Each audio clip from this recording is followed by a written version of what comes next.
It is March 18th, 2026, and this is the Court Gallery.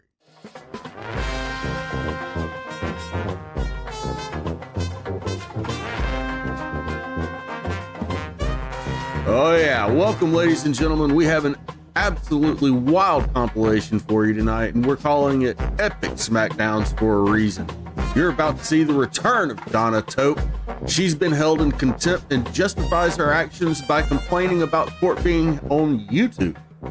Plus, a defendant who claims his ears are plugged the second his felony charges are read gets dragged back before the court to be arraigned. But you have to stick around for the very end because our final judge, Judge Johnson, delivers one of the most scorching, unforgettable reality checks I've ever seen. Grab your popcorn, get a drink. You're not going to want to miss a minute of what's about to happen. It all starts right now.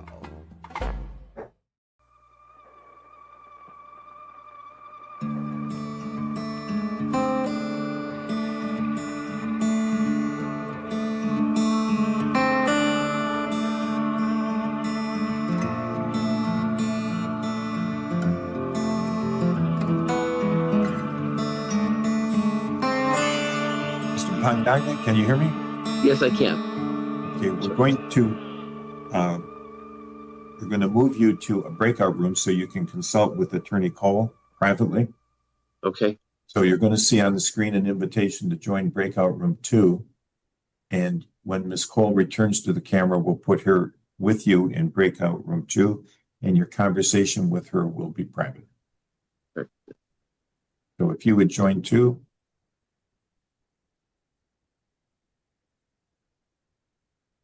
And Ms. Cole will move you back to, we can move her to 2.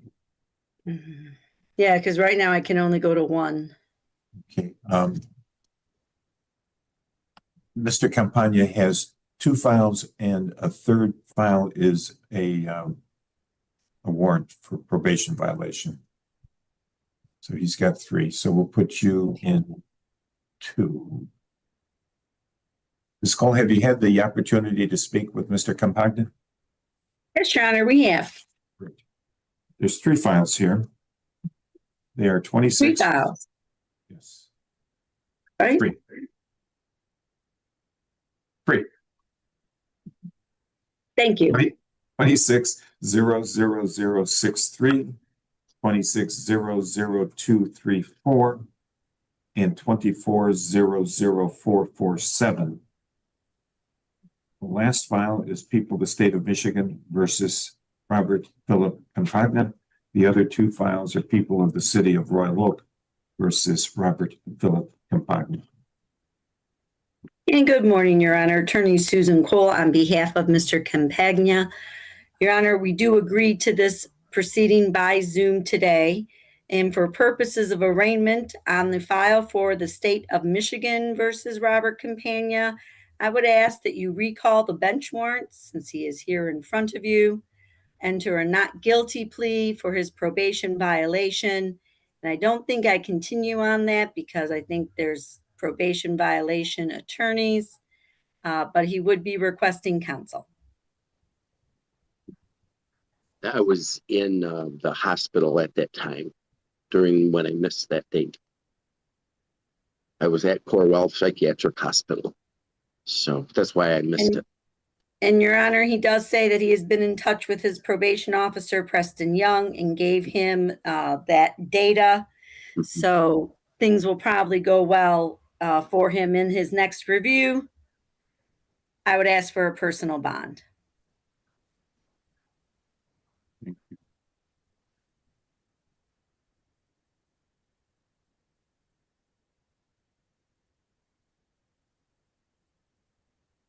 And at the Corwell Health, there was a probate petition, Your Honor, which he did have a hearing on. Judge Richards of Oakland County Probate Court, I guess, did eventually dismiss that petition, but he was at Corwell Behavioral Health for 10 days and in regular hospital for a few more days before that, which is why he missed. And looking at correspondence that appears to have been sent by Mr. Campagna to his attorney as well as to the court.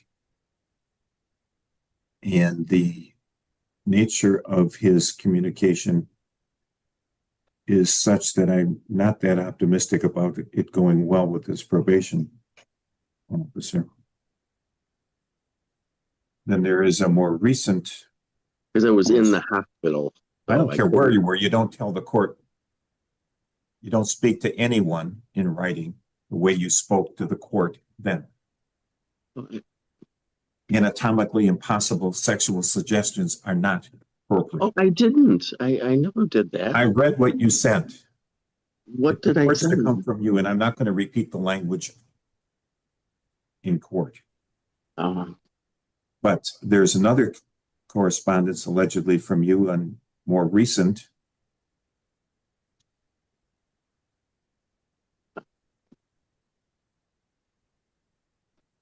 I'm not sure what that is. Which, well, it's from you, it says. And that doesn't speak to the court, it speaks to your issues with neighbors. So in the file with the violation warrant, we will recall that warrant.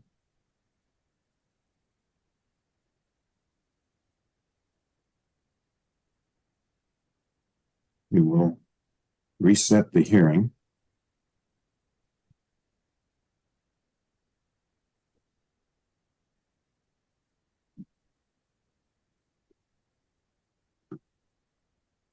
Bond that was set by Judge Kolakowski is $5,000 cash share to your 10%. Since that bond was sent,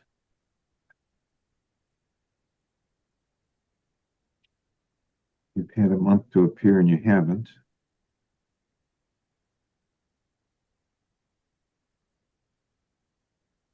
I don't see any reason to change the bond the judge said. I do not have assets to. In fact, I'm seeking monetary assistance from Adult Protective Services for rent. And for that, I have a contact from Adult Protective Services now, which has been, they also took my dog. I have an emotional support dog. I haven't had my dog in 40 days. The police took him from me, and now my family has him and they won't return him. He's registered as my emotional support animal, and they wouldn't let me have him. It's been a little frustrating. I am disabled with anxiety disorder, and I have von Willebrand's factor blood disease that gives me a hard time blood clotting. I have HIV, and I have heart disease. That's what the petition that the judge denied while I was at the psychiatric hospital said. There's no, after 10 days or plus of review, there was no medication suggestions, and I was sent down to it was all cardiac and health related to my heart health and my blood diseases.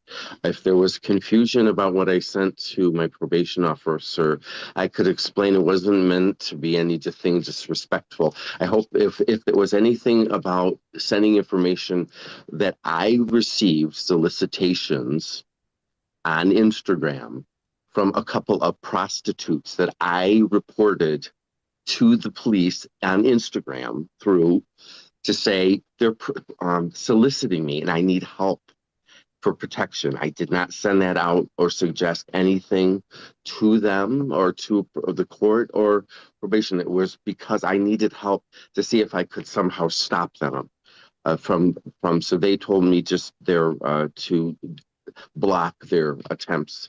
They created several personas and kept harassing me online on my social media accounts. I can review and delete social media accounts as part of an agreement that if the court is lenient with me, then I'll take some of those things down so that it's not an embarrassment to anyone at a court level.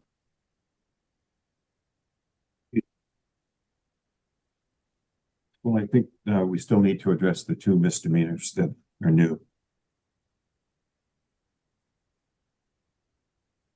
Those two misdemeanors that are new talk Into about. this whole thing. Your Honor, yeah, Mr. Campagna, just let me talk for just a second. Regarding the two Royal Oak cases, Your Honor, I would waive the formal reading of the charges, ask that a not guilty plea be entered on each, and be set for a pretrial. He would have me continue as appointed counsel, which he does qualify for. If not guilty does enter. It's set a pretrial. Note he's requesting appointed counsel.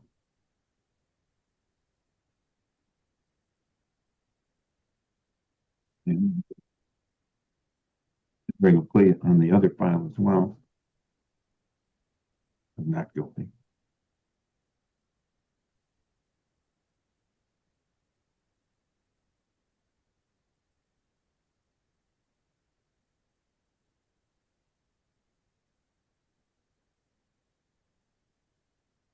The pretrials will be set contemporaneously.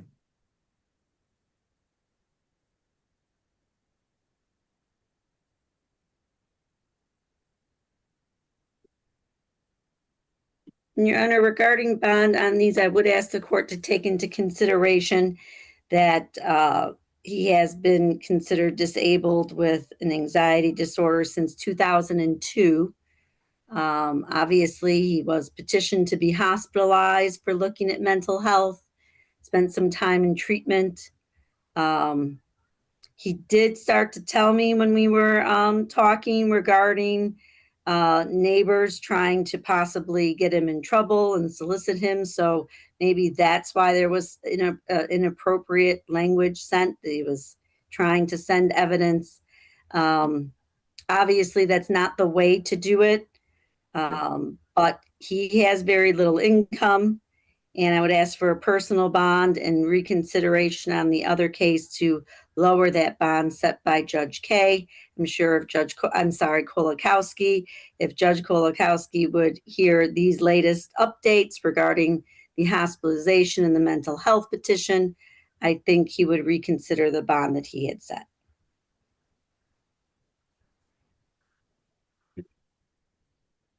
One of the new allegations is alleged to have occurred at 7:28 in the morning with And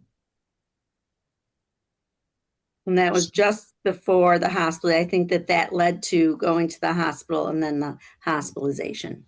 and then the other one was at 10:48 at night.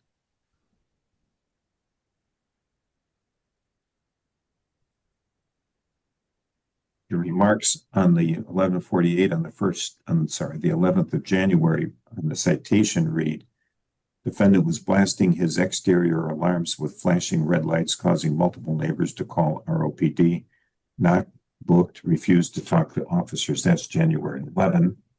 Motion activated. They were motion activated. So The other matter that was on February 11th, 7:28, using car alarm for unknown reasons, disturbing neighbors, frequent issue, not booked.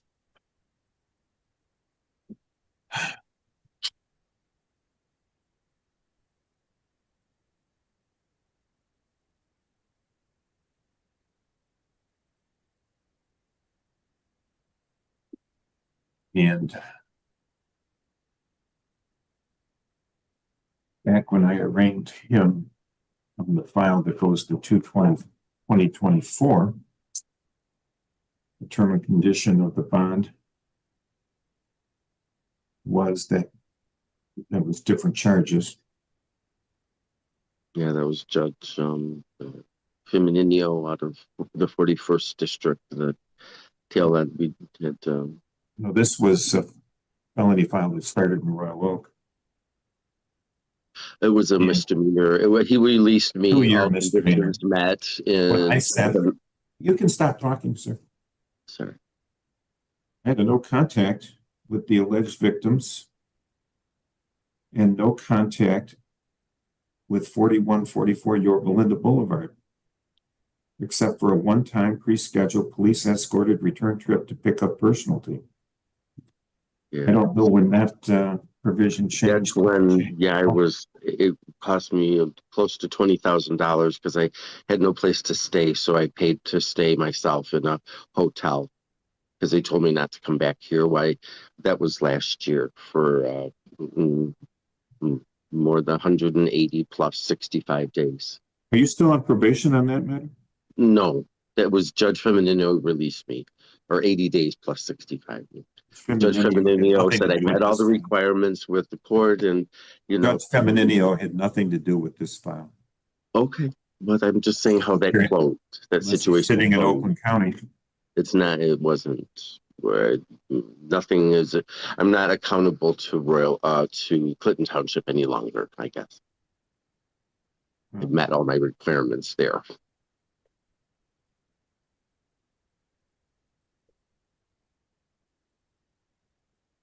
That was, I received So it a June bond, Mr.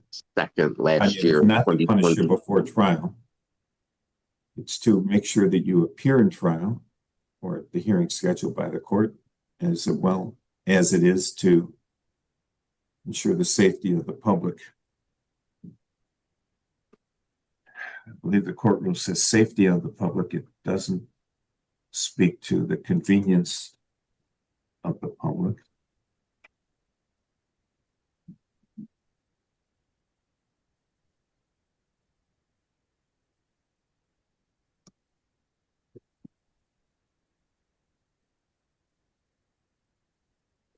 Our alarms are not motion activated.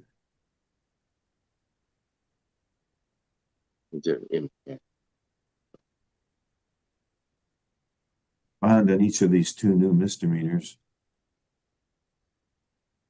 would be $2,500 personal.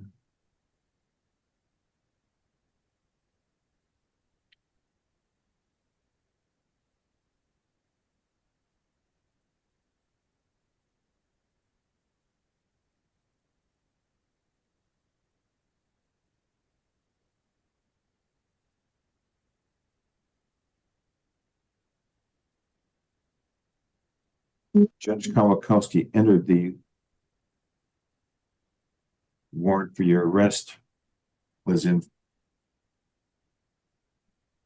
the 11th, on the 11th day of February 2026. When were you hospitalized? I was in the hospital from the 16th. Yeah, the 16th to the 26th. Mm-hmm. What month? Yeah, stressful. It was a very stressful week. Yeah, the 16th to the 26th of what month, sir? I'm sorry? What month? February of this year. Yeah. Really stressful time from the neighbors, and I realized Excuse me, Mr. Campagna, can I ask, the one offense date was 2/11/26. Were you arrested that day? No. Mm-mm. No, I was not. I had no sleep that week. It was a very hard week for me. I'd been having trouble sleeping. We're good with that, sir. So you were hospitalized after Judge Kawakowski's order? Yes. Mm-hmm.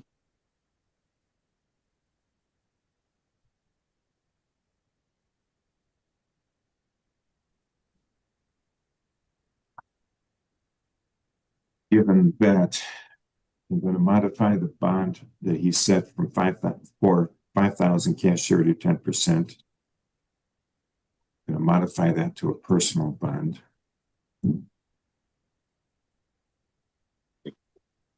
Based on the hospitalization that occurred either contemporaneously with or subsequent to his order.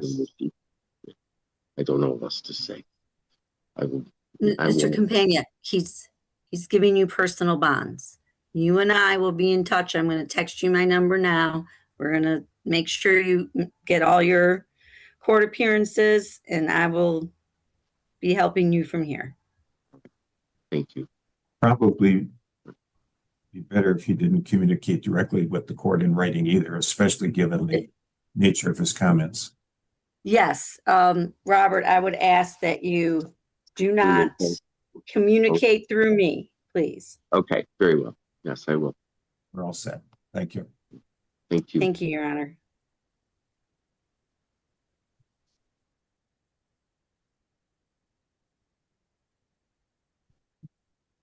Court does call the case of Fixing Housing 401k versus Erica and Aaron Ward in regards to the bench warrant issue. This is a matter involving Donna Tope. Ms. Tope.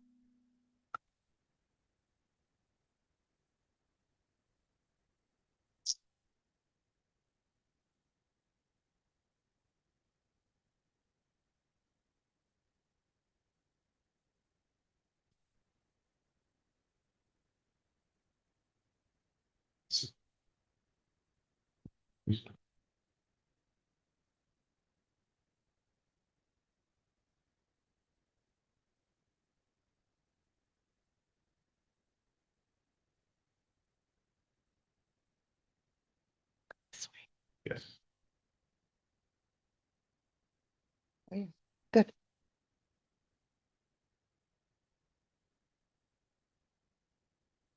State your name. Donna Tope, I'm appearing on behalf of myself. Ms. Tope, I had issued a bench warrant for your arrest for failure you to appear at a show cause hearing, which I know that you had notice of. You filed a motion in this case to remove and expunge the court's order for contempt and the warrant for your arrest. That is your motion before the court today. Yes. Go ahead. So I would like to put this on the record for my own purposes and also for YouTube. The YouTube that was recorded when you issued this bench warrant has been used against me in my professional capacity and for other cases. And therefore, I would like to have this on the record. Have what on the record? What I'm going to tell you now in my defense. Go ahead. Okay. It's my motion. The following enumerated facts support my motion to remove and expunge from every record, including the YouTube video. A, your order for contempt, your warrant issued for my arrest, and your order to hold me under arrest on $10,000 cash bail. I received the judge's final docket for hearings set for Tuesday, February 3rd, 2026 at my email address on Monday, February 2nd from Ms. Weedling. I opened the email the morning of Tuesday, February 3rd, because I am a party in a completely different case before this court, and I looked for something on that case on the docket. To my surprise, the docket for 2 p.m. that very afternoon had me listed for a show cause hearing on a case for which I am neither a party nor an attorney. Not having had any notice of appearance for this hearing, I was not able to get to the court in time. So I sent Ms. Weedling the email, which I attached on my motion as Exhibit A, explaining that to the court. I receive all of my business mail at Post Office Box 1283 in Ann Arbor, Michigan, 48106. I check my mailbox weekdays after 5 p.m. On Thursday, February 5th, 2 days after the unnoticed show cause hearing on the court's February 3rd docket, I sent Ms. Weedling the email and photos provided at Exhibit B. The email describes what I received that morning, Thursday, February 5th, 2026, in my post office box, 2 days after the hearing was held. The photos included with my email to the court are of a motion affidavit in order to show cause signed by Judge Simpson, along with the postmarked envelope they were mailed in. Exhibit C is hard copies of those legal papers and the envelope. The motion at number 2, page 1, states, I am being held by the judge in contempt for filing a pleading without my client's knowledge, nor being the attorney of record. At number 3 on page 1, Judge Simpson requests an order to show cause why I should not be found in civil contempt of court.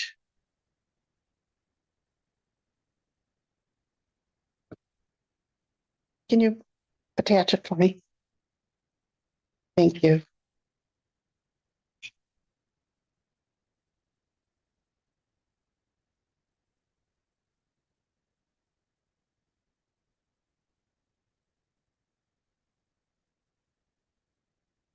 At item 5, page 2, I am ordered to appear before the court on February 3rd at 2 p.m. At 7 on page 2 of the order to show cause, it states that a copy of this order must be served by mail on the person ordered to appear, which is me, at least 14 days before the hearing, which had been set for a hearing on the docket for February 3rd at 2 p.m. The judge's signature is dated January 20th. The envelope is postmarked January 28th. The date the post office mailed it, which is only 6 days before the hearing date of February 3rd, which is not the quote, service by mail within 14 days required by the judge's signed order. I received the order at my address on February 5th, 2 days after the hearing was held, and only 8 days after it was mailed, which is 6 days shy of the required 14-day notice by mail.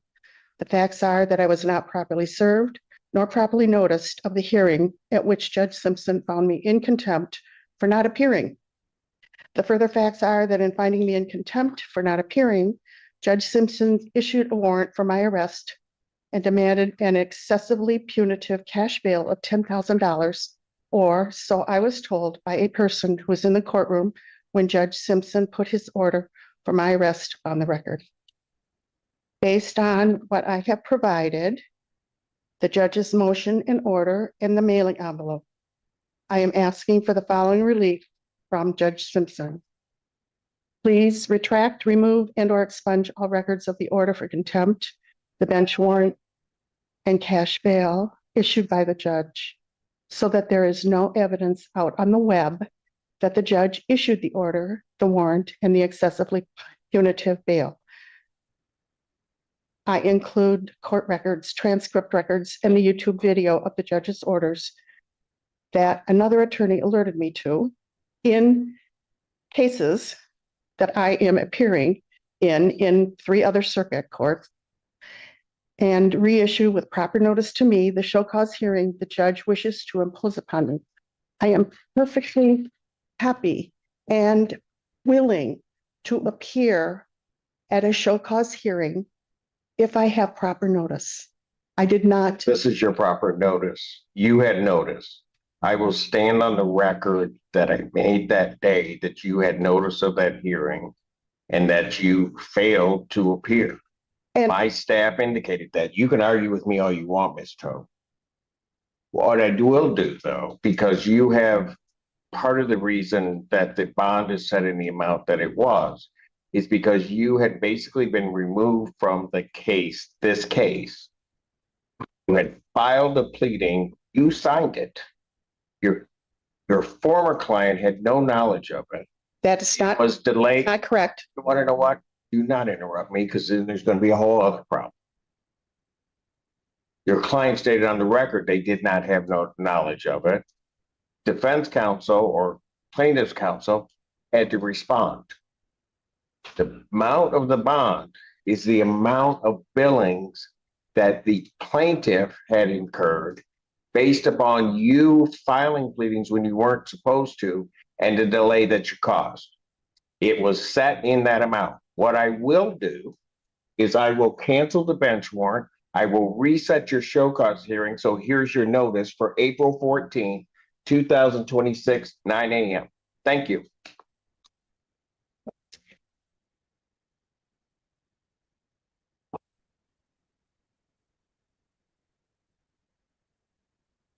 Have all your witnesses, and if you wish to be represented by counsel, you need to have counsel present at that proceeding. Thank you. Are you understood? Am I understood? Clearly. Thank you.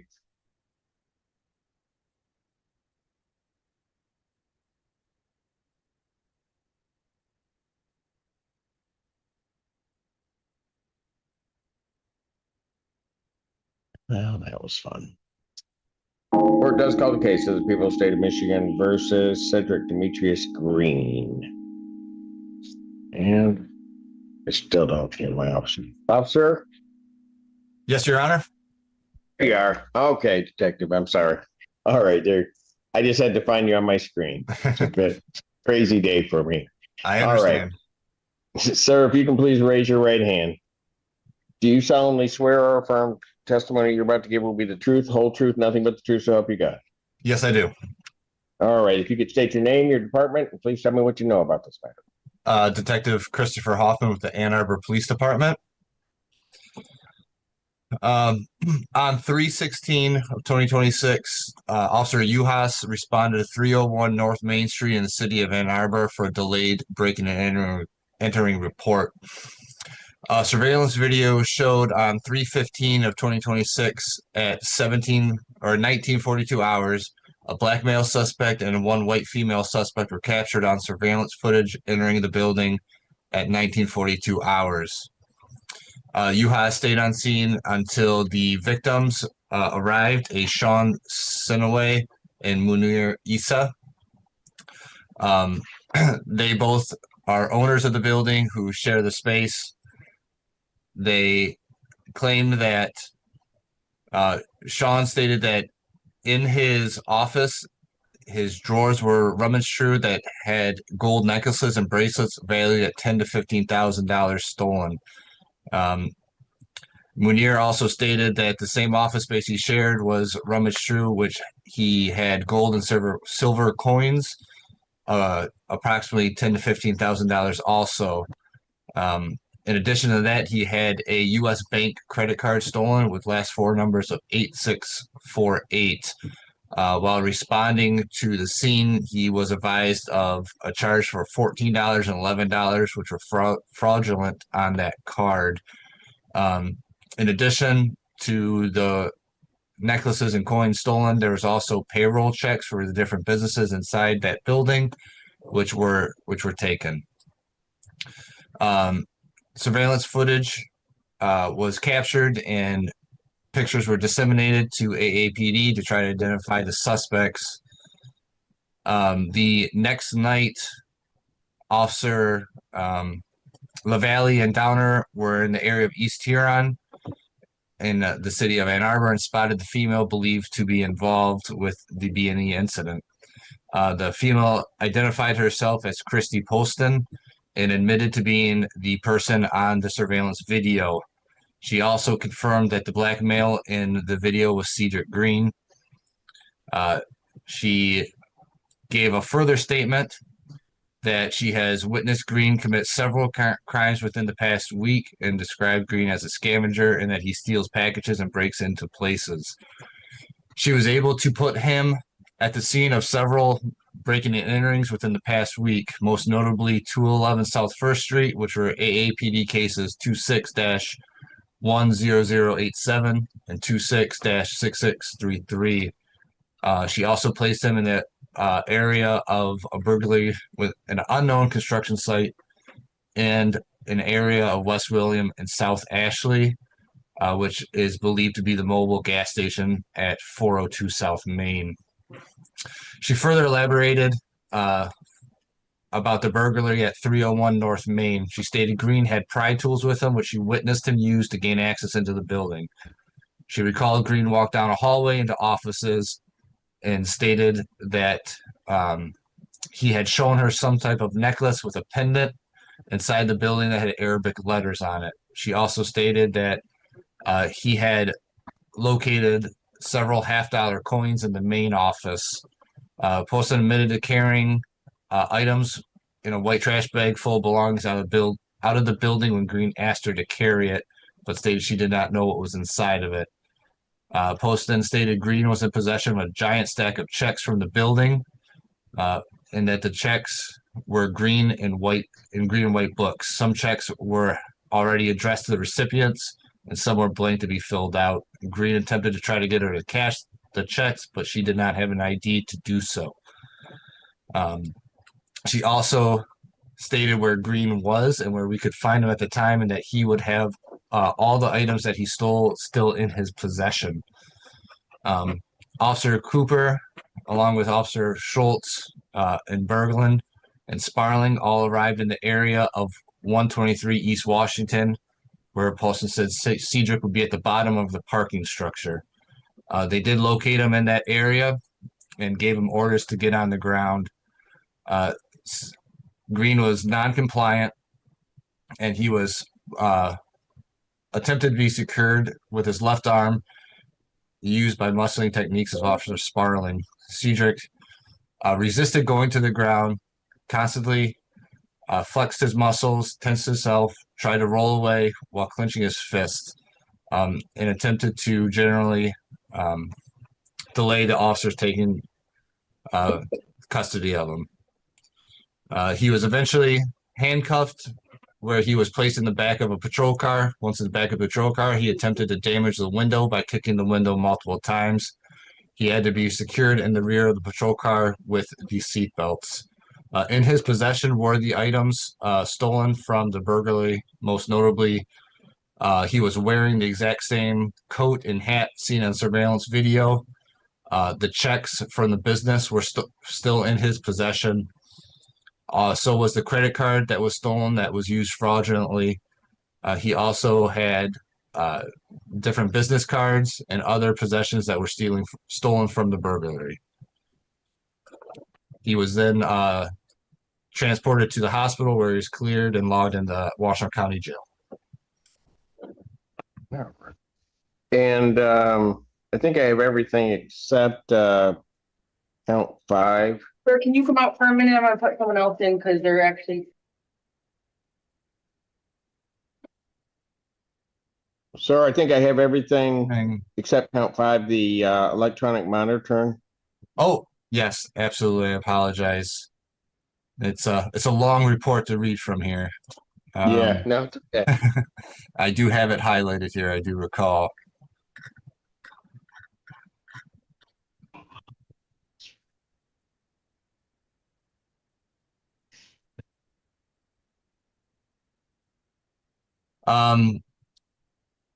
Officer Sparling on 3/16 of 2026 was contacted by JSG Monitoring Company, reference a tether violation.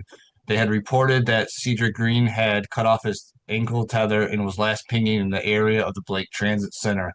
Officers were dispatched to that area. However, at this time, they were unable to locate him.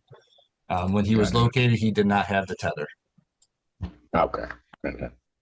Based upon that testimony, the court does find that there's probable cause to believe that the individual alleged, Cedric Green, has committed the 9 offenses is listed in this complaint and will authorize the complaint. Thank you, Your Honor. Thank you, sir. Have a good day. Stay safe, please. But there's a defendant in the Zoom room, and he's probably to the left. Can you ask him his name is? They don't tell us. Oh. The individual at the Washington County Jail in white, can you tell us what your name is, please? Oh, Is that Mr. Green? that's Cedric Green. Okay.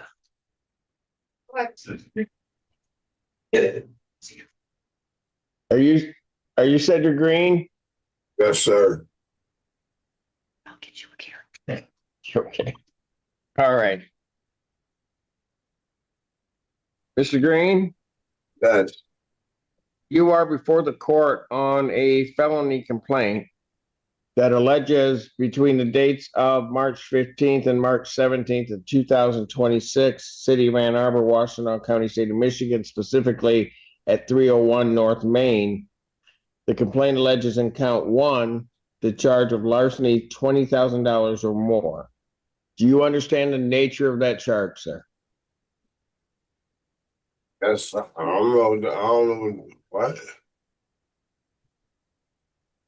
Do you understand what you're charged with?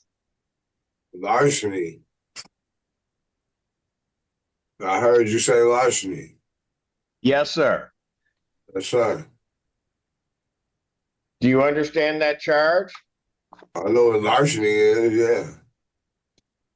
Okay, do you understand that that's what they're charging you with? And charging with stealing gold necklaces, bracelets, coins, credit cards. Do you understand that?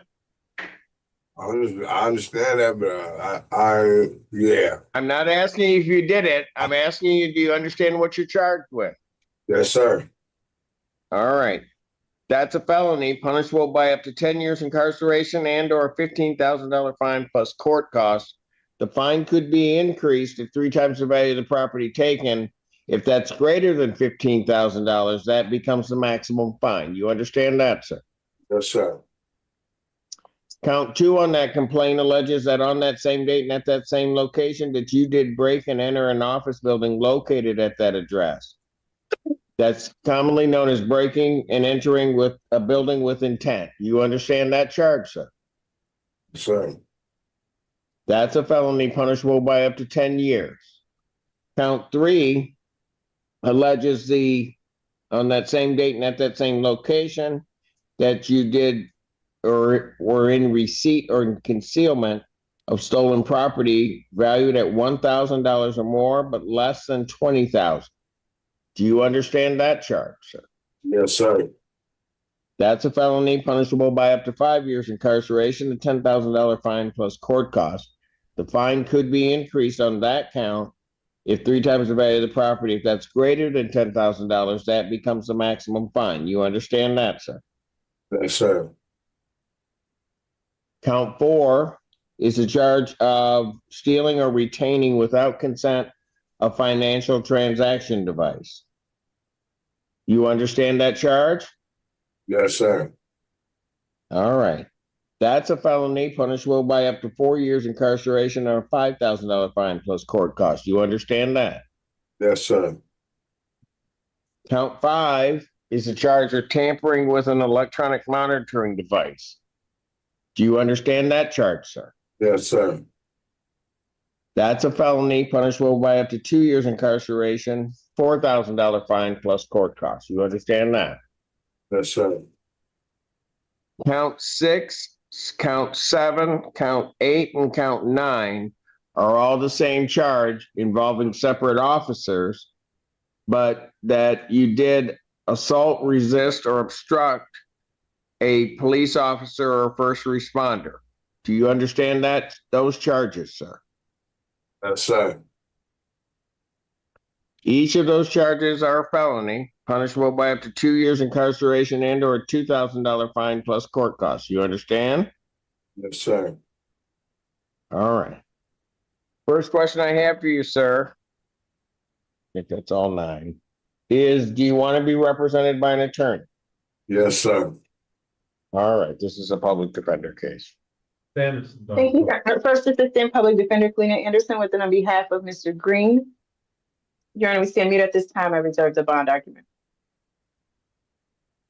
Say again. We stand mute at this time and I reserve the bond argument. All right. Defendant, having the complaint having been read, they standing mute, court will enter a not guilty plea as to all counts. As to bond. Let me do it this way. I'll set a probable cause conference. This isn't the right form. I need the other form. I'll set a probable cause conference in this case, March 26, 2026, 9 a.m. No. Paul does it all because it's in a base. Oh, he's doing it. Correct. I just gave you something to write. Okay. As to bond. Thank you, Your Honor. Gabrielle Ragland on behalf of the people making the bond argument. Yes. The people are requesting a high financial component in this case. We are requesting a $500,000 cash or surety bond without 10%. That is due to several factors. First, the serious nature of the allegations and the amount of property stolen, the long history of criminal activity, multiple warrants being issued already against the defendant. Of course, we have the consideration of the allegation of the tether cutting. We are also asking that he not go to 312 West Huron Street and no contact with Christy Poston. I hope I said that correctly. All right. Otherwise, standard conditions. All right. Fair. All right. Response. Your Honor, the only response that I have is that Mr. Green does have other matters before the court that are scheduled for probable cause on the 26th. I believe that he's being held without bond. Given that, Your Honor, we would ask if the court would consider setting a low cash bond so he is getting some jail credit on this case. Court will set the defendant's bond in this case at $250,000 cash surety. I will order standard conditions. There's to be no possession or consumption of any alcohol, recreational marijuana, or any illegal drug. Defendant is not to be in possession of any firearms, weapons, ammunitions, not to commit any assaultive behavior of any type of this, in this case. So I will order those standard conditions. If the defendant does post bond, he would be placed on another tether device, so it would be a GPS. It would have to be home confinement, so there would have to be a location that he would have to remain at. I think I got everything in there. I'm also going to order that the defendant is not to go to 301 North Main Street, City of Ann Arbor, Washington County, State of Michigan. And the no contact provision, I would order that there's to be no contact with, what was the name again? Sorry, Counsel. It was Christy Poston, Poston. All right. I will order also no contact with that individual. All right. Well, I'm going to order no contact with that person with Munger Isa. I'm trying to figure out which of these victims that are listed here are not police officers. And I think Gregory Berglund is not an officer, if I'm not mistaken. No, Berglund is, Sparling is Joe.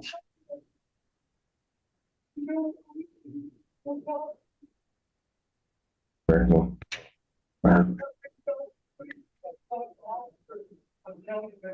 Police officer. Excuse me 1 second. I'm just trying to get the other officer Cooper's kids. So other than that first individual, no contact with Isa, Sean Sanawe, or Christopher Hoffman. Well, Christopher Hoffman is the officer charged with them on them. All right. Anything further? Nothing from the people, Your Honor. No, Your Honor, thank you. All right. Sir, what's your name?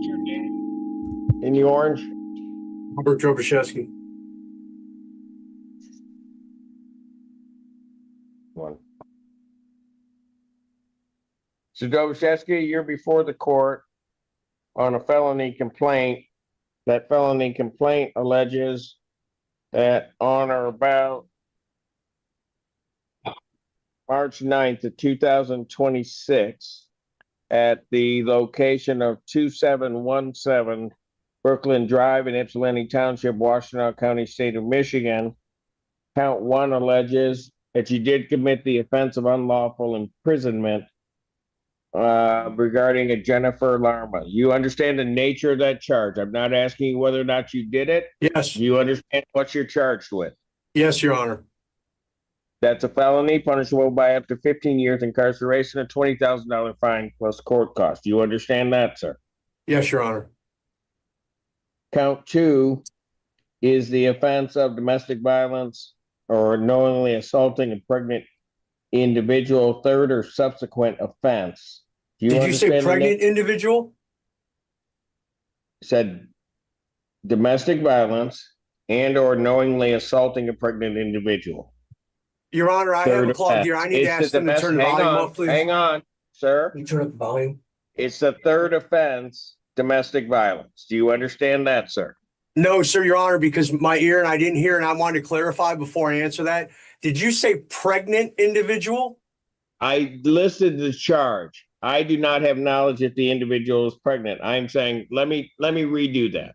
Thank you. Domestic violence, third offense. Do you understand the charge, sir? I didn't hear the things that you said before that, Your Honor, because my ear is plugged up and they just turned the volume up. so I didn't hear the full description, Your Honor. I Of apologize. what? I'm not trying to be difficult, Your Honor. What didn't you hear the full of? I thought you mentioned something in there, domestic assault of someone pregnant. The full charge is domestic violence and or knowingly assaulting a pregnant individual. That's the full charge. So it could be domestic violence, or it could be that you knowingly are assaulting somebody who is pregnant. It's a third offense. Understand the nature of that charge, sir. I'm Did you not say- asking you whether or not you did it. I'm not asking anything along those lines. Do you understand what you were charged with? No, I don't, Your Honor, because I'm not sure if you All said. right, if you don't understand what you're charged with, we'll just do a formal reading. Here we go. You ready?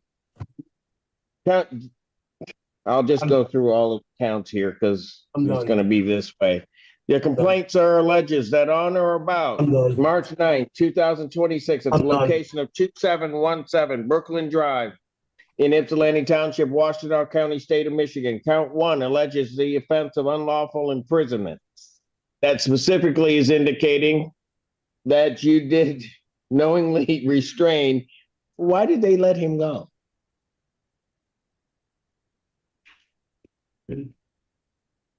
Call the jail, tell him, put him in his cell, get a tablet in front. He's going to be arraigned today. That one's ready. This one's ready. Court calls the case of People versus Samuel Carson. Recalls. Ron Pring on behalf of Mr. Carson. He did come back. Mr. Carson? Hello. Oh, there he is. Hello. All right, what are we doing on his case? Your Honor, I'm What's your name for me? Mr. Carson? Hello, Can you state your name? Samuel M. Carson. Thank you. Your Honor, we sent over a packet that you requested for him to travel. I believe he's trying to relocate to El Paso, Texas to I'm gonna go to community college out there. I've been getting enrolled. Yeah, no, I recall. So what are we doing on the case? I'm requesting an adjournment and permission to travel. I'll adjourn the matter to April 15th, 2026 at 9 a.m. And that's into El Paso, right? Yes, Any objection from the people about his travel? done, Your Honor. Defendant may travel to El Paso, Texas. Thank you, Judge. You're welcome, sir. Thank you. Good luck to you down there. Thank you. You as well. Have a good day. Thank you. So we have Mr. Dovashevsky back. Mr. Dovashevsky, you got up and you walked away from me, but that's okay because I'm going to arraign you, sir, on this matter. And I'm going to indicate to you, and we'll just start over and we'll get it done, that on the date of March 9th, 2026, at the location of 2717 Brooklyn Drive, Ypsilanti Township, Washington County, State of Michigan. Count 1 alleges that you did commit the offense of unlawful imprisonment. It specifically states that you did knowingly restrain Jennifer Lerma by means of a weapon or dangerous instrument contrary to statute. That is a felony punishable by up to 15 years incarceration and a $20,000 fine plus court costs. No, sit down. Count 2 alleges the offense of domestic violence and or knowingly assaulting a pregnant individual, third or subsequent offense. That alleges that on that date and at that location that you did assault and or assault and batter Jennifer Lerma, an individual with whom the defendant has or had a dating relationship contrary to statute. That would normally be a 93-day misdemeanor. However, it is further alleged that you had previously been convicted of assault and or assault and battering of your spouse, the defendant's former I do spouse, not or an consent to individual my with whom you images had or my a intellectual dating property being relationship transmitted or an over individual artificial with whom intelligence. The defendant had a child in common or resident I'm or sorry, former sir. resident of your household, or knowingly assaulting a pregnant individual, and that He you did say had done that pregnant. on or about He did say February pregnant. 25th, 2010 in Macomb County Circuit Court, and as a second domestic violence second offense, and on or about January 7th, 2025 in the 14B District Court. Therefore, upon conviction, you would receive enhanced sentencing. This is now a felony punishable by up to 5 years. I don't understand what you're A saying. $5,000. I don't understand what you're saying. Why do you understand? I don't exactly understand what you're saying. If the assault I don't was committed understand what you're in place of saying. confinement, which it was I don't not, understand what. so I will not read that. Those are the charges against, 2 charges that are against you. I will indicate, since the defendant is not being cooperative, I fully appreciate that he does understand me, that the defendant is standing mute to these charges. I will ask the public defender to step in as his counsel, and I will enter a not guilty plea. Ms. Anderson. Thank you, Your Honor. First Assistant Public Defender Queena Anderson, with on behalf of Mr. Drobashewski. Your Honor, unfortunately, we were unable to meet this morning. The only information I have at this point is just contact information for him and to advise the court that there's nothing else holding him in custody. We would ask for a reasonable bond pending the PCC date. All right. Set a probable cause conference, I should say, in this matter for March 26, 2026, 9 a.m. As to the bond regarding the people.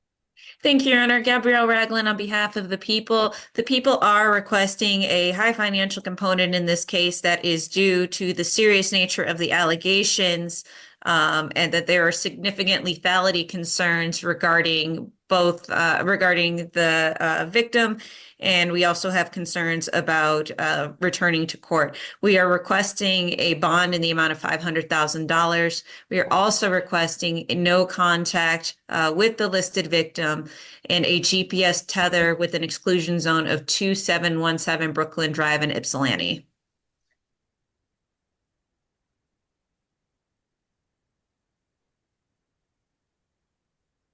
Given the nature of the offenses as well as the defendant's conduct during arraignment, I will set the defendant's bond in an amount of a $500,000 cash or surety bond. I will order that if he posts that he would be placed on a GPS tether with the exclusion zone of the 2717 address. I would further indicate to this defendant that they are not to use or possess any alcohol, illegal drugs, including recreational marijuana. You're not to leave the state of Michigan without permission of the court. You are not to purchase, possess a firearm, ammunition, or other dangerous weapon. You are not to assault, terrorize, frighten, intimidate, stalk, or molest anyone. I will further indicate that you are to have no contact whatsoever with Jennifer Lerma, and what I mean by that, you can have contact with a civil standby. You're not to attempt to have any direct or indirect contact with that individual by or through in person or by or through others, through any electronic communication, including but not limited to phone, email, texting, internet, social media, or refer to those persons should you have access to the internet. You are not to refer to them online in any form whatsoever. You are also not to go to the stated address indicated of 2717 Brooklyn Drive in Ypsilanti Township, except with a civil standby, if that is your home address. You're not to violate any criminal law. You're to personally appear for all court proceedings and other places as directed by the court. I think I got everything. Thank you. Thank you. Thank you, Judge. Court calls the case People versus Naya Selassie. Ron Brown appearing on behalf of Ms. Selassie. Hello, Hello, state your name. Naya Selassie. Sorry. What are we doing? Double parking, please. Oh, I thought I sent. I'll look. I have suspended. Hold on. Didn't you send me your license, Mr. Lassie? Yes, I did. I also received in the mail a notice to pay the amount, which I did this morning. To do what? I got a notice to pay for this specific infraction, and I did online this morning. I have a receipt of the payment Oh, to no. avoid Oh, no. Oh, no. Hold on. I think. it was to avoid suspended license. Feeling good?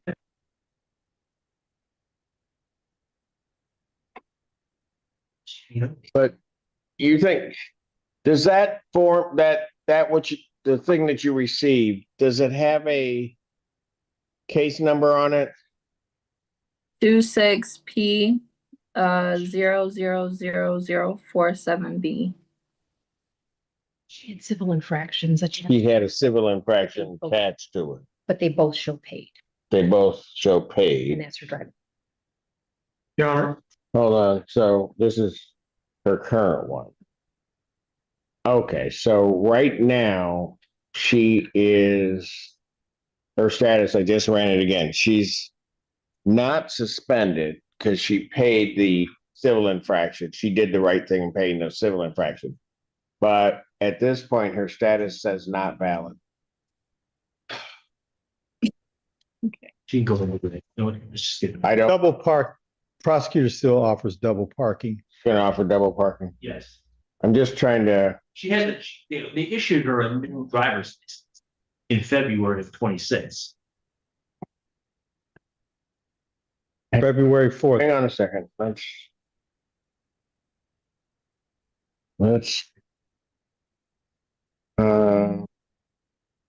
February 26th. February 4th.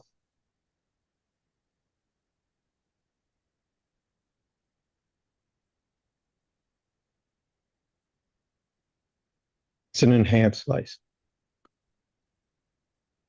Yeah, I'm glad that she got an enhanced license. Okay. No proof of insurance. Ma'am, was it 47B, the last part of that number you gave me? Yes. Okay, I see that one here. And that's the one you paid today. Yes. And then it says.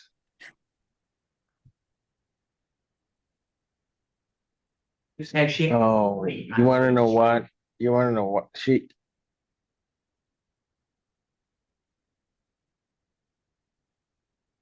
that doesn't make any sense.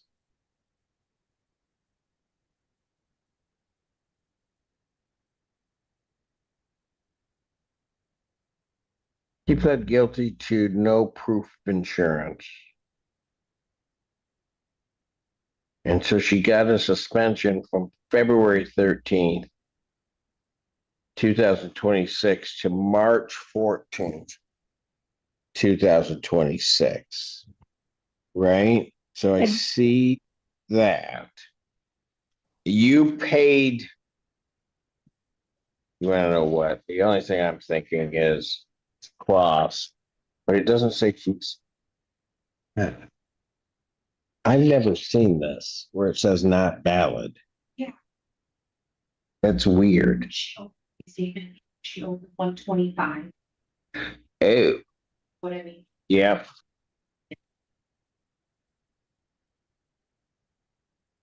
So, when did they give you your license?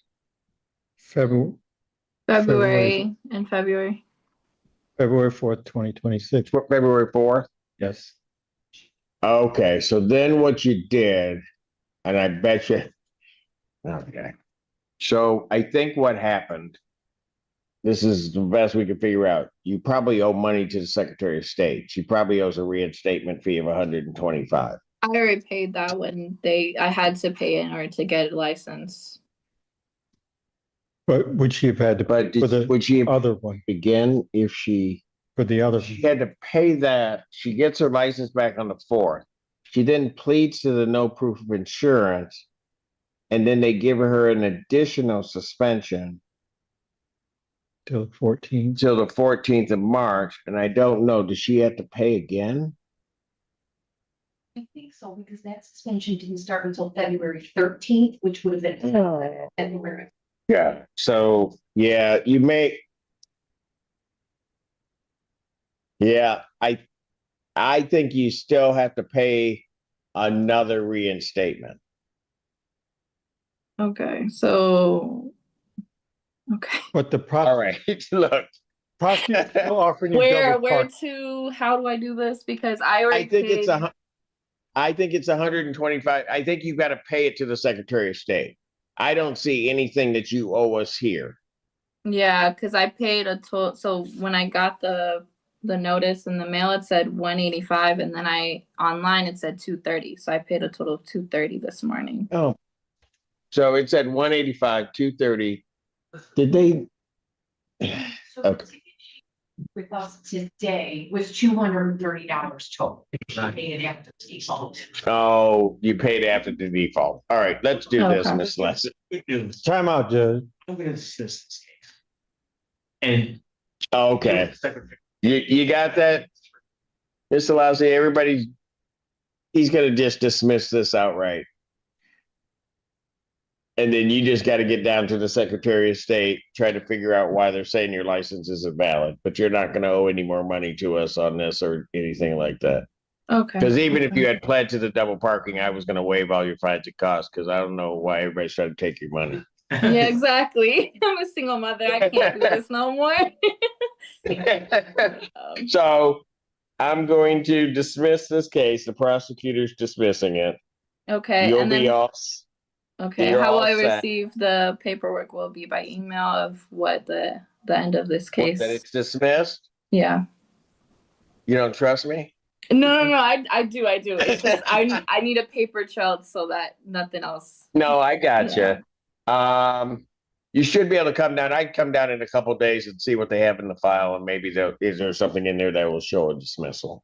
Okay. Thank you so The card stock here, I'm doing it right now where it shows that it's dismissed, so they can get you a copy of that. Okay. Okay. All right. Thank you All so right. much. Have a great rest of your day. You take care. You as well. We'll give you a call, we'll talk about. Yes, sir. Court calls the case, People versus Stacia Campbell. Conrad Silver on behalf of Pittsfield Township. Really good, Judge Torshall, Feaster, Assistant Public Defender, on behalf of Ms. Campbell, who I'm hoping is present on Zoom. State your name for the record, Ms. Campbell. Stacia Campbell. Thank you. Thank you, Judge. My understanding is that she now has valid registration, and I hope she's provided that. I've seen that, so he's. Parking. Your Honor. Yes, Judge. Yes, Your Honor, I got it all taken care of. All right. Okay. Ms. Campbell, do you admit responsibility to the fact that on May 14, 2025, at the location of Ellsworth Road, Pittsfield Township, Washington County, State of Michigan, that you double parked a motor vehicle? Yes. All right. Court will accept that admission to double parking. Count 2, count 1 is dismissed. Fines and cost of $180. When can you get that paid? Can you give me till May?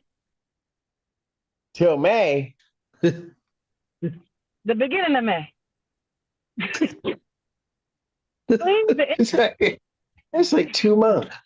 Yes, Judge. May? Okay, the end of Hang April. on. No, hold on. I got to turn my calendar. It just doesn't go that far.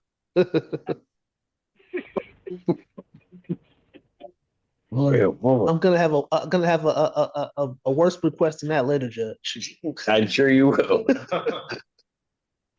I don't know. Do you think trustworthy? I can do that? I think so, Judge. I don't know. She's trustworthy. She's gonna forget. She won't forget you, Judge. No, she's gonna forget. I know that. I know how this works. May 18th. Oh, okay. What time? Ooh. Like that? What? You didn't even what? What? Get it? What? She's not gonna get that line. All right, but for everybody else on here, that's the only nice thing I'm doing today. Took it. Uh-oh. Now everybody go. I got a couple clients gonna be upset with you. Yeah. Ms. Campbell, thank you. Yeah, have a great day. Is that all? You did this. Right, plug up. That my last one. I believe.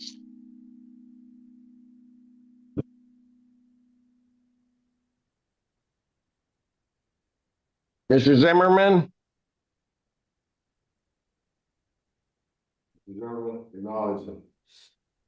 Mr. Zimmerman? I suppose I don't feel good, man. It doesn't matter. Let's go. Yes, sir. Mr. Zimmerman? Yes, sir. Oh, this is one of the ones that did not. Where's Ann? Is this one of the ones? Last one, Your Honor. Right. Didn't listen to my. Is this one of the ones? All right, Mr. Zimmerman, can you state your name? It is Kyle Zimmerman. Say it louder. Kyle Zimmerman. All right. Mr. Zimmerman, you are before the court on, I believe, 2 felony complaints. Why is this a C? Why do I have this?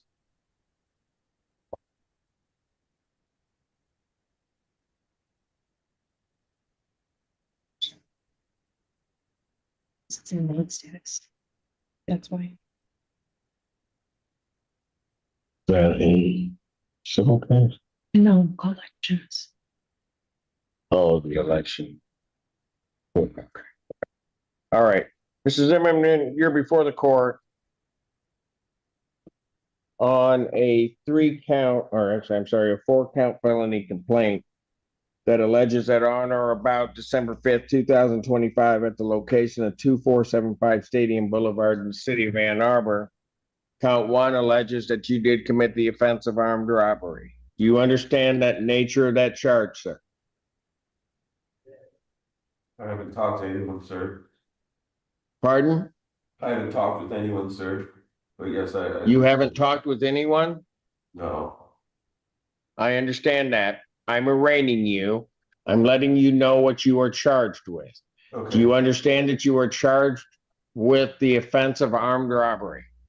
Yes, sir. That is a felony punishable by up to life imprisonment or any term of years. Do you understand the maximum penalty? Yes, sir. Count 2 is the charge of possession of firearms by a prohibited person. Do you understand that charge? Yes, sir. That's a felony punishable by up to 5 years incarceration, a $5,000 fine plus court costs, and mandatory forfeiture of the weapon or device. You understand that, sir? Yes, sir. Count 3 is the charge of felony firearm or weapons possession felony firearm. Do you understand that? Yes, sir. That's a felony that's punishable by 2 years consecutive with or preceding any term of imprisonment imposed for the felony or attempted felony conviction. Do you understand the maximum penalties? Yes, sir. Count 4 is the charge of what's commonly known as felonious assault or assault with a dangerous weapon. Do you understand that charge, sir? Yes, sir. That's a felony punishable by up to 4 years incarceration and a $2,000 fine plus court costs. Do you understand that? Yes, sir. Sir, my first question to you is, do you want to be represented by counsel? Yes, sir. This is a public defender case.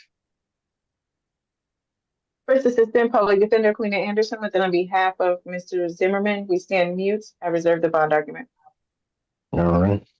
Defendant, standing mute, court will enter a not guilty plea to the charge. I will set probable cause conference in this case for March 26, 2026, 9 a.m. as to bond. Thank you, Your Honor. Gabrielle Ragland on behalf of the people. The people are requesting bond be denied in this matter under Michigan Court Rule 6.106 B2A. It's my understanding that at the time of this offense, Mr. Zimmerman was on probation. We are also extremely concerned with the serious nature of the allegations, and we do believe that this poses serious concerns to the public welfare. Should he be released, we ask that a bond be set in the amount to ensure his compliance, return to court, and that a GPS tether be implemented. Response. Your Honor, again, we did not have a chance to meet with Mr. Zimmerman. The only response I have for the court, it looks like there's another matter out of 14A4 that's holding him in custody with a court date of June 30th. So given that, Your Honor, we would just ask for a reasonable bond pending the court dates. All right. I think it would be appropriate, given the nature of the charges. I will order standard conditions, including no assaultive behavior or possession of any weapons. I would further indicate that the defendant is not to possess or consume any alcohol, recreational marijuana, or any illegal drug. I will cede to the people's request. I will deny the defendant's bond at this time. I think it is appropriate given the charges in this case. And would indicate that if the bond is changed, any release must include a provision of a GPS tether.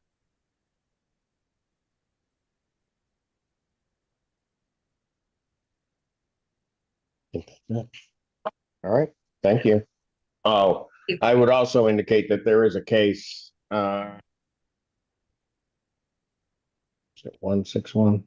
161-0275. What is that code? SM, which is a retail fraud case that he is currently in warrant status. That's a 14A1 case. I will leave his bond set at a $5,000, 10% bond on that case. I will set it for pretrial. It's a show cause for what? Fines and costs? I think so. Right here, this one sees for collections.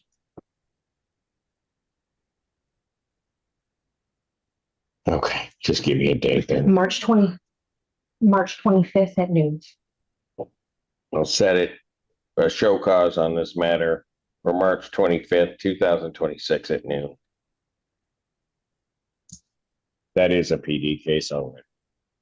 Thank you, Your Honor. Thank you. Is that all of those? Yes, that's it. Ms. Ragland, thank you very much. I don't think I've had the pleasure of meeting you. You have, Your Honor, but that's okay. Ouch. Wow. Now I feel horrible. I think I may have met you, but your people look different in that little box. Am I saving myself? All right. A fine job. Much better than Miss Anderson. All right. I just thought I'd take this afternoon, Judge. All right, you guys take care. Hope I didn't make it too rough on you. Thank you, Your Honor. Court does call the case. People versus Michael Kwan. And I thought on behalf of Mr. Township's whole case.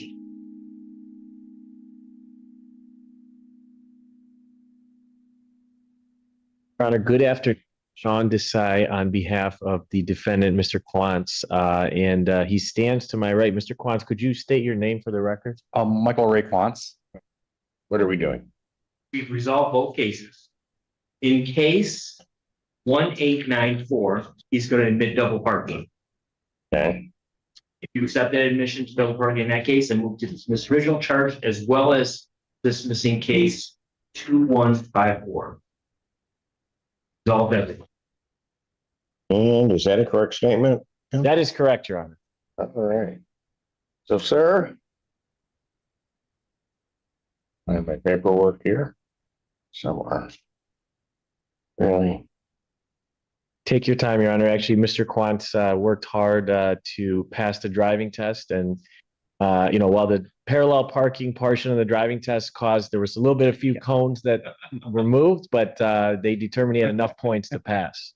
You killed some cones? I mean, I was trying to back up a 2013 F-150 with it was not. Or what? I was trying to parallel park a 2013 F-150. So a truck. Yeah, no, I know. I've always owned. No. That shouldn't have been a problem. I mean, Your Honor, usually the cars these days have backup cameras and all this fancy technology. Mr. Quantz had to do all that garbage. Truck, you just back it up. It's a Ford. Pretty much park itself. Anyway, sir, do you admit responsibility that on the date of December 5th, 2025, Textile Road in Pittsfield Township, that you did double park a motor vehicle? I did, Your Honor. All right, court will accept that admission to count 2. That's in case ending in 1894. Count 1 is dismissed, as well as the case ending in 2154 is dismissed. Fines and costs of $180. When can you pay that? How long does it take me to walk to the clerk? Okay. All right. I mean, is anybody I like that. That's better than 6 months, 8 months. No, as long as I take your debit card. I mean, I'm gonna have to go to the bank if they only take cash, but I can do it today. No. We'll take that. We'll take anything. All right, pay it today. All right. Thanks, Your Honor. Thank you, Your Honor. Thank you. Court calls case of People versus Shatazia Yes. Patterson. I was just staring at the name, making sure I even got close. First Assistant Public Defender Torshell Feaster on behalf of Ms. Patterson.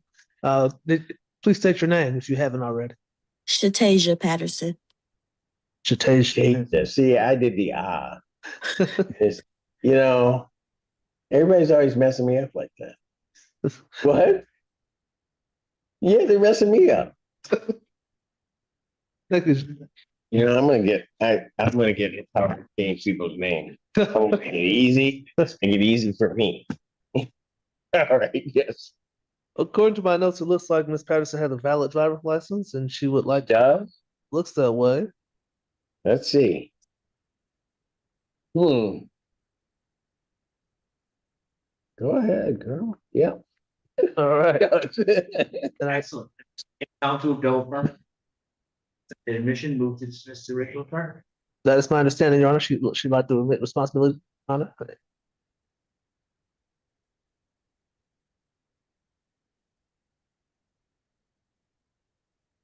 Patterson, Yes.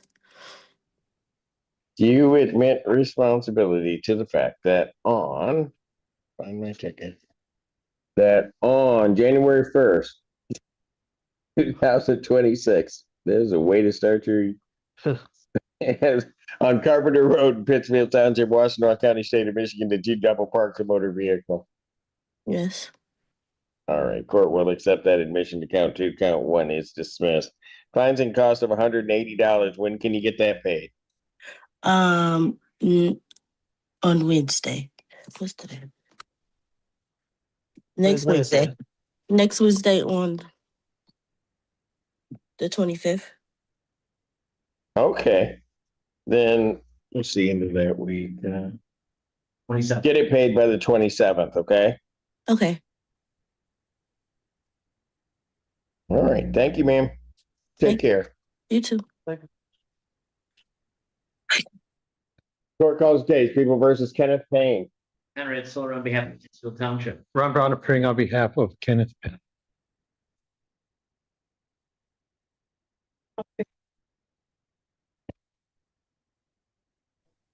Hello. Kenneth Payne. Hello. I need a camera. We'll talk about this again. State your name. Kenneth Payne. I'm trying to figure out how to put my camera back up, sir. I'm sorry. I won't say anything more. I want. I mean, sorry, can somebody just sent me something? I pushed the wrong button. I'm sorry. I'm new at this.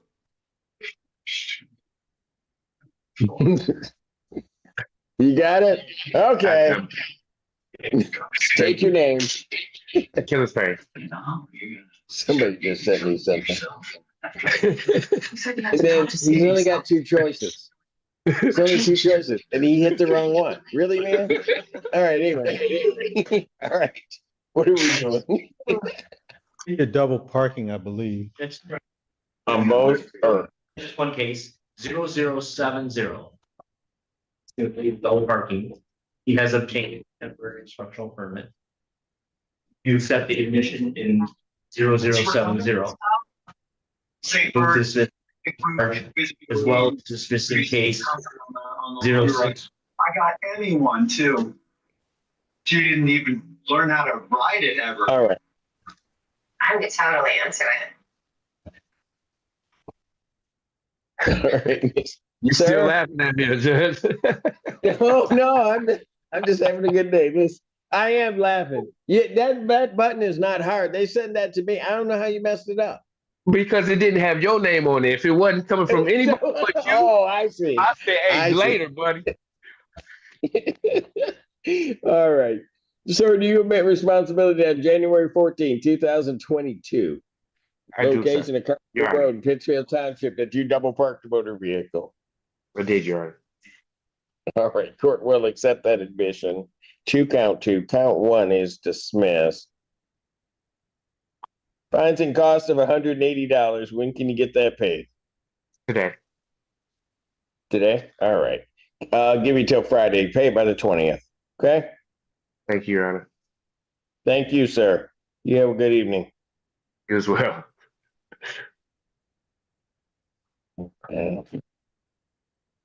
The other case is dismissed if I didn't say so on the record. Thank you. Sorry. Clerk calls the case, People versus Alyssa Woods. Henry, it's on behalf of the township. Ron Brown appearing on behalf of Alyssa Woods. I'm here. Okay. I believe her license is valid and she be responsible. She thinks he's valid. Parking. Let's see. I don't have a record.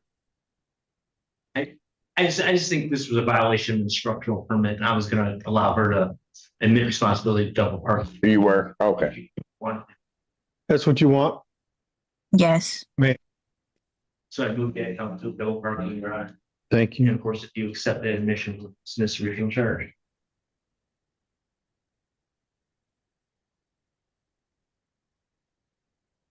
All right, Ms. Woods, you admit responsibility to the fact that on January 23rd, 2026, Ellsworth Road, Pittsfield Township, you double parked the motor vehicle.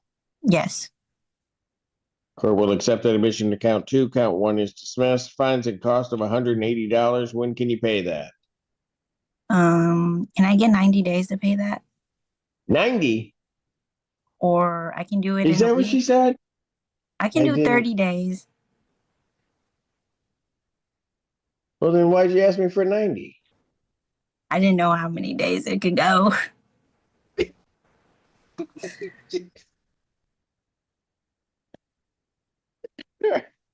She was trying to do the best for herself. I have to give her credit. How about I do this? Pay it by May 18th. I'll give you 60 days to get it done. Okay, thank you. You're welcome. Yeah. Kansas case entitled State of Kansas versus Drake LaShawn Thompson, case number 2025 CR 473. Amber Norris appearing for the state of Kansas. Kevin Zoliter appears as defense counsel. Defendant Thompson appearing separately from his lawyer. This matter comes before the court at this time for further proceedings. Mr. Thompson, the court's docket notes clearly indicate that you are supposed to appear either at your attorney's office, and you don't appear to be there, So I had to work. or you could be at the Judicial Center in El Dorado, and you don't appear to be there either. No, sir. So I have work. I do a moving company. So I was thinking since it was Zoom, I just took a break from my job to get on court and continue. I'm sorry. Okay, well, you could be required to appear in person at the Judicial Center in El Dorado. So I expect you to make similar arrangements to appear by Zoom and follow the court's order, Mr. Thompson. Yes, sir. I hope we don't have technology problems from your end. No, sir. All right. Mr. Zollider, what announcement is made regarding preliminary hearing right at this time? Your Honor, we're prepared to waive preliminary hearing at this time and enter a plea. All right. And what would your client be pleading to? He's pleaded to one count of misdemeanor theft, Your Honor. Okay. So count one would be amended accordingly. Is that your understanding, Mr. Zollider? Yes, sir. All right. All right. Mr. Thompson, it's the court's understanding that instead of you having a preliminary hearing today, you'd be essentially waiving a preliminary hearing in a felony case and resolving your case by entering a plea of guilty to misdemeanor theft, a Class A misdemeanor. Is that your intention? Yes, sir.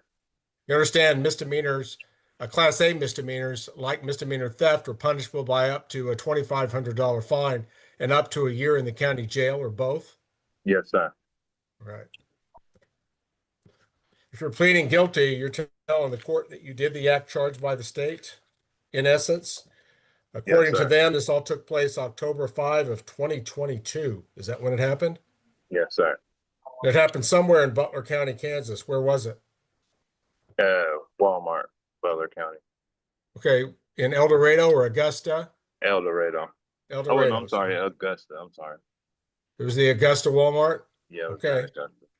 And according to the state's charging document, you took an iPhone and 5 sets of Apple AirPods. Is that what you stole? Yes, sir. Okay. And you took those with the intention of permanently depriving the owner of the benefit of that property? Yes, sir. All right. So do you now freely, knowingly, and voluntarily enter a plea of guilty and accept conviction for misdemeanor theft, a Class A misdemeanor? Yes, sir. All right. Court finds that this is a free and voluntary act on the defendant's part, that there's a factual basis to support the charge, and that he's been made aware of the possible penalties. The court will accept the defendant's guilty plea and find him convicted of Class A misdemeanor theft in amended count 1. We will proceed to sentencing at this time. I'll take recommendations from the attorneys regarding an appropriate sentence for Mr. Thompson. We'll begin with Amber Norris on behalf of the state of Kansas. Your Honor, state would be recommending 12 months in the county jail, 12 months court services, probation with all standard conditions. They have no contact with Walmart. There is no restitution. Okay, may I get clarification? Are you saying any Walmart store or just the one that was involved here? Your Honor, specifically the one in Augusta, but no Walmart at all, probably just generally. Okay, thank you. You may continue your recommendations. State's not requesting any restitution as the property was recovered by another law enforcement agency, and costs and fees of the action be assessed to the defendant, and no fine is being requested. And Your Honor, Mr. Zolator is retained, so the court will not need to address court-appointed attorney's fees. Very well, Ms. Norris. Mr. Zoller, what are your recommendations regarding an appropriate sentence for your client? Your Honor, I would join the recommendations made by the state. Normally, and this came together pretty fast in the last 24 hours, I would try to get more together for you. But what I can tell you, and obviously you noted that this was an incident that happened in 2022. It wasn't filed until October of last year. So it's taken some time to get to resolution, but a lot of the delay was not to any part of Mr. Thompson. But the case is quite old. He currently has 2 jobs. He works as a security enforcement, and he works as a mover for a company that assigns him out to both. If this court grants him the grace of probation, I would ask for 2 requests, and he is not able to report today to probation. He would be able to report first thing in the morning. He is currently at work and he's going back to work. Certainly, if you require him to go, he will go, but we don't want him to lose his job. So we'd ask him to be able to report first thing tomorrow morning. In addition, he is supposed to be scheduled to work out of town this weekend. I'm in here. What? Are you tired? I'm on a hearing, Judge. And I don't know that he'll have time to ask probation for permission to leave the state. I know that there's a standard condition. Clearly, he's been, free to roam for the last several years. So we would ask for advance permission from yourself, Your Honor, that he may be able to travel this weekend. And then if he gets probation, to be able to travel for work in accordance with whatever normal procedures probation has. I know normally they have probably a system, maybe they don't, but I'm just worried that he won't have time between today or tomorrow to get that approval for his immediate departure this weekend. Other than that, Your Honor, we're resolving this case by joint agreement. If you have any questions, I'm happy to try to answer them, but that would be our request. All right, you said your client has some sort of security job? Yeah, he works like, so he does like security, and he could tell you, like they worked at like the World Series, like as I think like a bodyguard. So we do suit and tie. Basically, it's just like door. They hire us for event security. Just basically we just do suit and tie, stand at the door, standards, procedure, just pat people down, wand them, let them in. So we did the basically All-Star game in LA. We did a couple of events in Wichita. We did some events in Texas. So that basically is it. I don't deal with any firearms or anything like that. I know, especially while being under probation and everything. So I definitely understand that procedure as well. It's just, I think you'd have to recognize, Mr. Thompson, there's a certain irony in you after admitting what you did today, that you work security for somebody else. Yes, sir. In which, Your Honor, I totally understand. And at the time, once again, it was unethical in what I did a little bit. And I as a young man, I grown, and I know I'm not perfect. I can't be perfect in life. I learned from my situation, Your Honor. I've developed. I just become a better person. And honestly, I made a mistake. I know from your end what it looks like is bad. I can't tell you anything to make you believe me, but at the end of the day, Your Honor, I just changed and I became a better person. I understand just equity and understand everything as far as in loyalty and honor and just building that relationship, Your Honor. And once again, I did destroy that with the reputation I had created by making that mistake. And I'm just trying to build it back up, Your Honor, and once again, build my legacy and the person I really am. And, I just made a mistake and I learned from it. So, yeah, at the time, and I went through school, been to WSU Tech, took class for 6 months, got my license and everything. So that's how I started security. So, yeah, Your Honor, I understand, especially with what happened.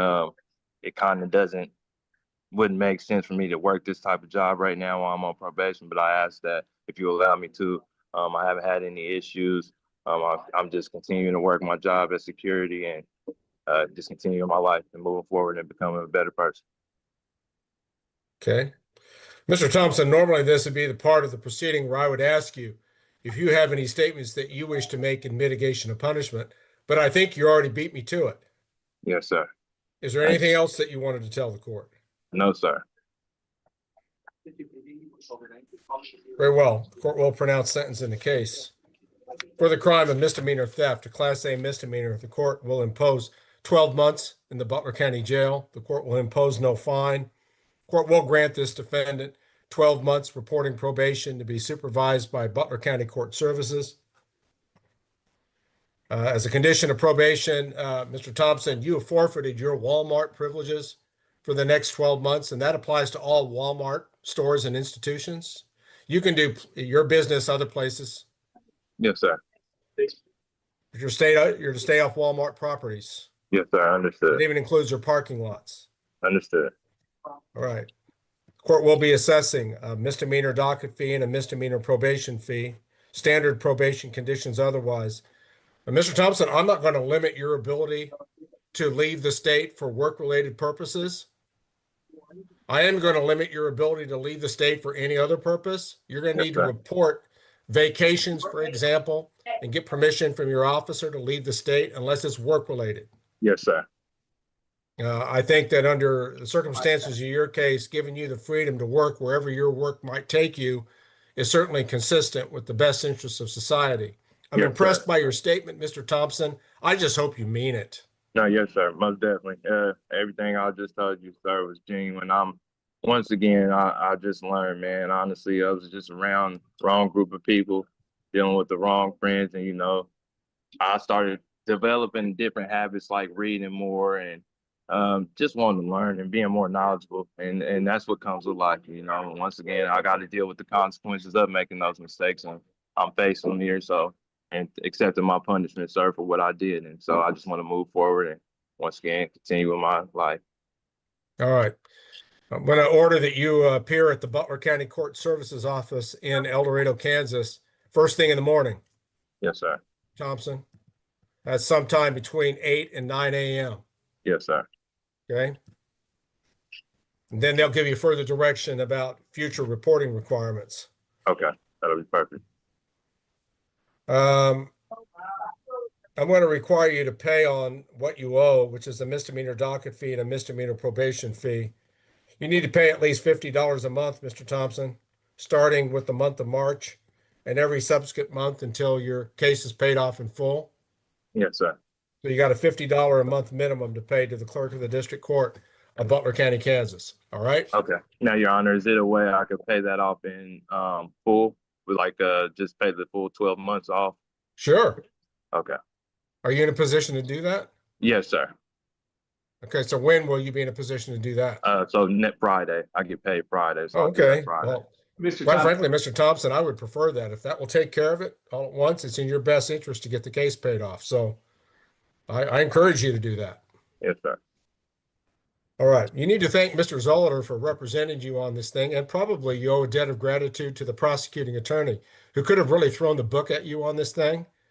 But I think she worked with you a little bit, perhaps because her belief that you can be a successful probationer and that you don't need a felony conviction on your record. Yes, ma'am. I appreciate that, Ms. Norris, especially with me not having any felonies in my past. I definitely appreciate you granting me that opportunity, even though it's not an opportunity. It's just me being able to have that lesser sentence on my record, should I say. But I definitely appreciate you and your leniency towards me. And Mrs. Older, I definitely appreciate you, sir, for representing me as well. So, and Your Honor, I definitely appreciate you as well. So, Well, again. that's quite all right, Mr. Thompson. I just want you to be successful on this probation. And you did mention that you didn't have any felonies up to now. Well, I hope that you will never have a felony on your record. Never, no, sir. That's the goal we're all working toward, right? Oh, most definitely. I'm talking about I have nothing to worry about after this, sir. Okay. Again, you need to be at the Butler County Judicial Center tomorrow with the Court Services Office between 8 and 9 a.m. And 9 a.m. Yes, to sir. report in person. Okay. Yes, sir. All right. Mr. Zoller, is there anything else we need to address here? yeah, I apologize, Mr. Thompson. He brought this up. He lives in Wichita. I don't know that he wants to transfer, but No, I didn't. I mean, I could go ahead and have someone bring me to Butler. Well, that's an administrative matter as far as the court's concerned. This court has no opposition to transfer to county of residence if court services believes that that's an appropriate administrative thing to do. Thank you. That's all. Nothing further. I just want him to be successful on this. Appreciate it. All right. Ms. Norris, anything further? No, Your Honor, thank you. Last but not least, Mr. Thompson, do you have any questions about the court sentencing orders? No, sir. That's it. All right. Again, good luck. I want you to be successful on this, and hopefully you will be. All right. Thank you, Your Honor. There's nothing further. The Drake Thompson matter will currently be in recess at this time. This meeting may be ended for all. Case number 25S01085 Sam State of Michigan versus Clea Pickens. Good afternoon, Your Honor. Courtney Rose, on the people. Good afternoon, Roman, on behalf of Mr. Yes. State notes. Okay. Please. All right, Mr. Pickens, we're here today. I believe this is for a sentencing on domestic violence second offense. Did you have a chance to review the report? And if so, is it accurate? It's generally accurate. There's just one correction under summary and conclusion on page 3. Okay. It indicates that the child defendant is appearing on his third domestic violence offense. Third. It's a second. First one was in 2025. It's a third, second domestic violence offense. Like it said, third contact. They didn't phrase it that way. Where is that under? Right under summary and conclusion, first line.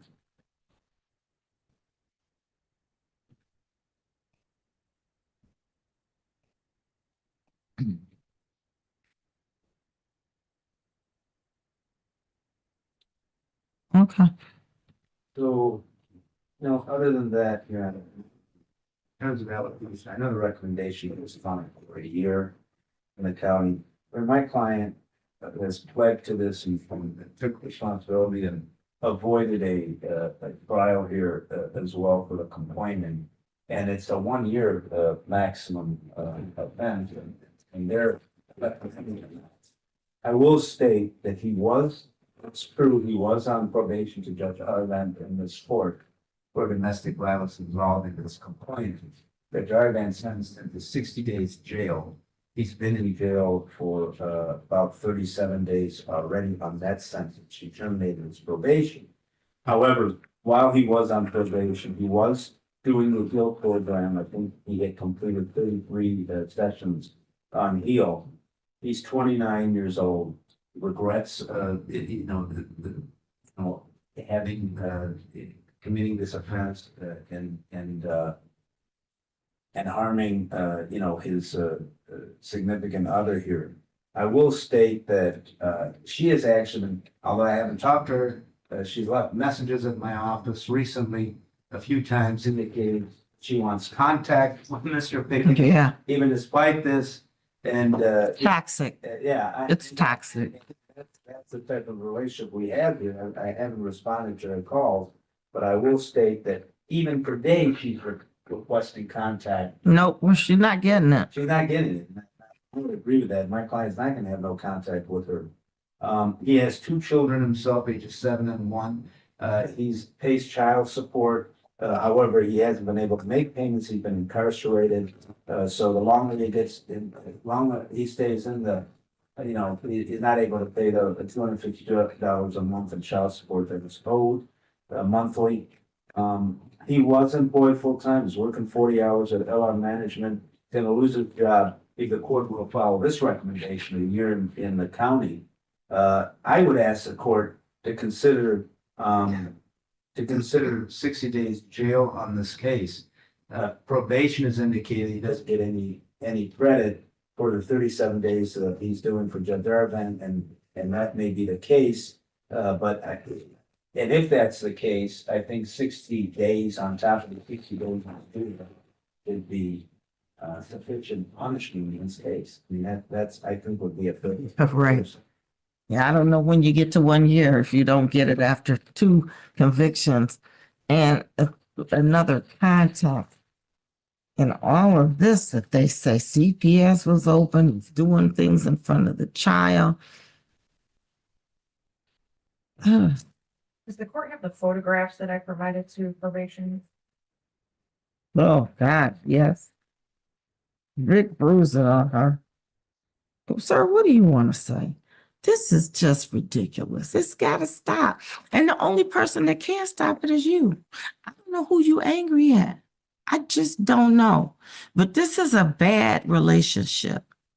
She may love you in some kind of way that is toxic, not good for her. Because nobody gets beat up looking like this and wants to go back. But that's the nature of this codependent situations. And you keep doing it. I don't know what's going to stop you. Till you kill her? Is that what's going to stop? No. Yeah, no, don't shake your head because you're going to kill her. You will. It's just a matter of time. Even if you don't think you're going to do it, you will. You could hit her so hard, she knocks her head up against some hard surface and she's dead. Then she got a baby that's sitting out there with no mother. And a daddy in prison. What a way to start your young life. You got a daddy in here, for all intents and purposes,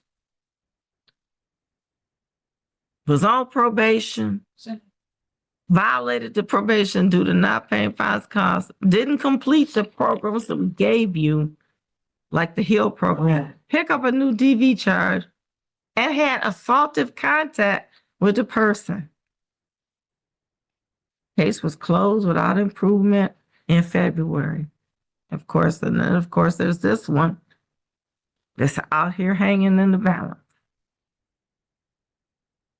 Says here, your childhood was average. You weren't abused. Nobody was beating on you. Never saw your mother treated like that. So where the heck did you get this behavior? Nobody did it to you. You didn't see anybody doing it to your mother, but you think you're going to exert some power and control over this lady repeatedly? Oh, I see where you got it, because your daddy is currently on trial for murder. So you got the aggressiveness from him. Although it don't say he did anything to your mother. Maybe he did and you saw it, but it doesn't say that you saw it. You're just wrong in all kind of ways. Your headspace is bad. You need to figure out what is going on with you that makes you a horrible person. Now, I'm not saying deep down you really, really bad. But right up here on the surface, you're bad. Because you're doing bad things without thinking about it in front of children. So what kind of child are you raising? I think it's a son. A little boy that's going to watch you. Remember this? He'll remember. And the first thing he going to do is beat up his girlfriend. Because that's what he saw. And my daddy loved my mom. He could beat her up so many times. They stayed together. I'm going to do that too. Get her in line. And he would be somewhat justified because that's all he saw.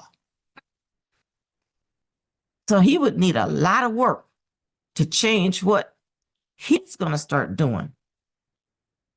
So you need to change what you're doing so he doesn't have to go through that.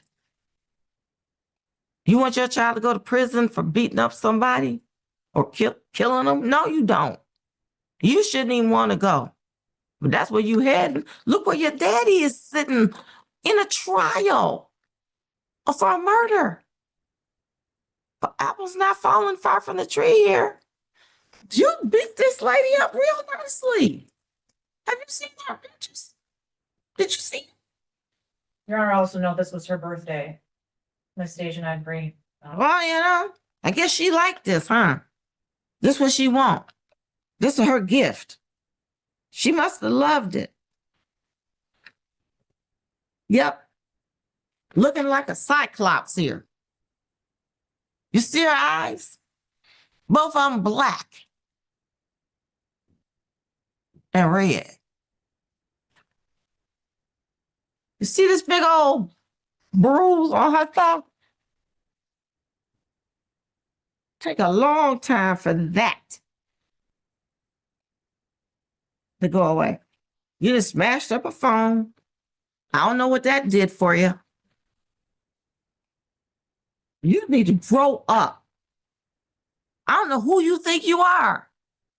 Who made you God? But I'm gonna tell you, you're not gonna see God. You're gonna go to other place if you don't change your ways. You're not the boss of nobody but yourself. You can't force this lady to do what you want her to do. You can't make her be what you want her to be. You can beat on her all you want.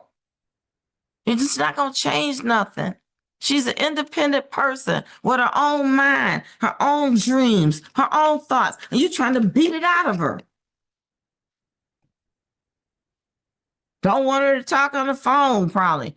Think she dates somebody. And guess what? Unless you're married to her, she can date who she want to date. Look at all these marks on the neck. Oh. Look like you choked her. Look at this. A mark down on her breast. Just as bad as the one that was on her leg and the one on her eye. This looks like she got a red eyeshadow. That's you bruised her. You beat her up like who you think you are, Floyd Mayweather?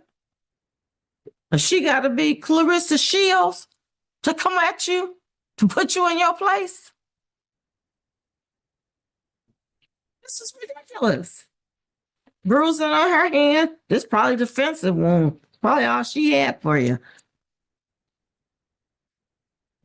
Because you beat the heck out of this lady.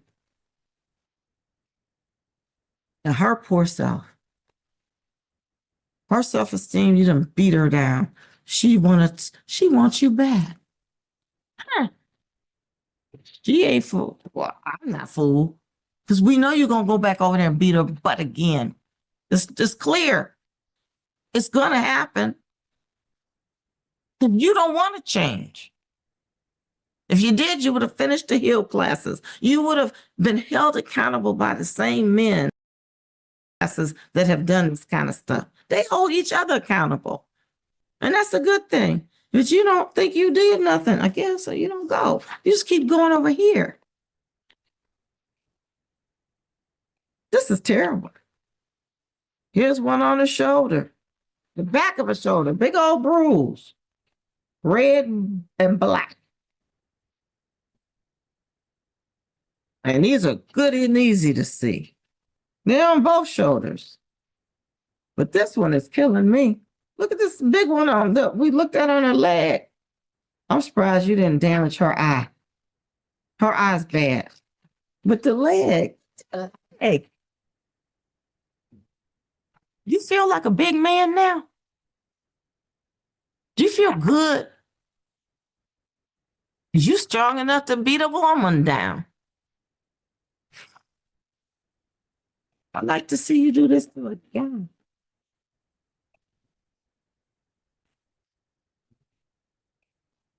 Cowards do this to ladies. Make you feel better. Narcissistic. It's about you. She better fall into place. Do what I say. Her whole arm and the tattoo, you can't even read the tattoo because the whole arm is red. It looks like she must be bad. They got plenty of pictures. I can't even go through all of them. It's just, and it's different areas. Some of them the same, some of them different. You should be ashamed of yourself.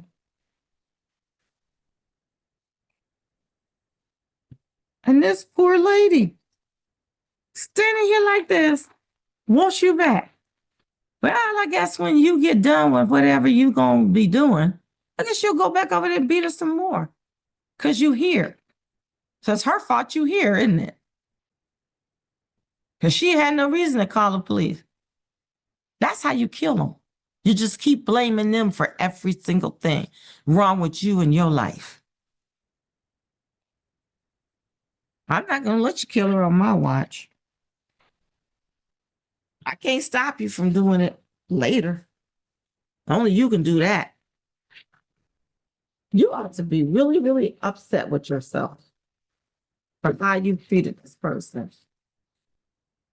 So I guess your mama, if somebody did this to your mama, it'd be okay. If some man came in and treated your mother like this, would you be okay with it? Was that a no? Why not? Well, why you doing it then?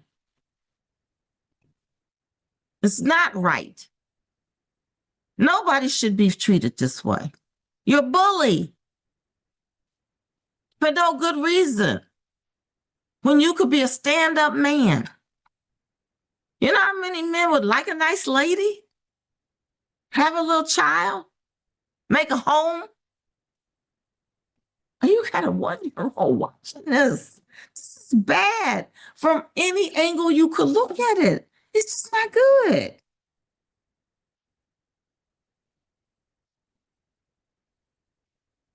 Did you see the big picture of where this is headed?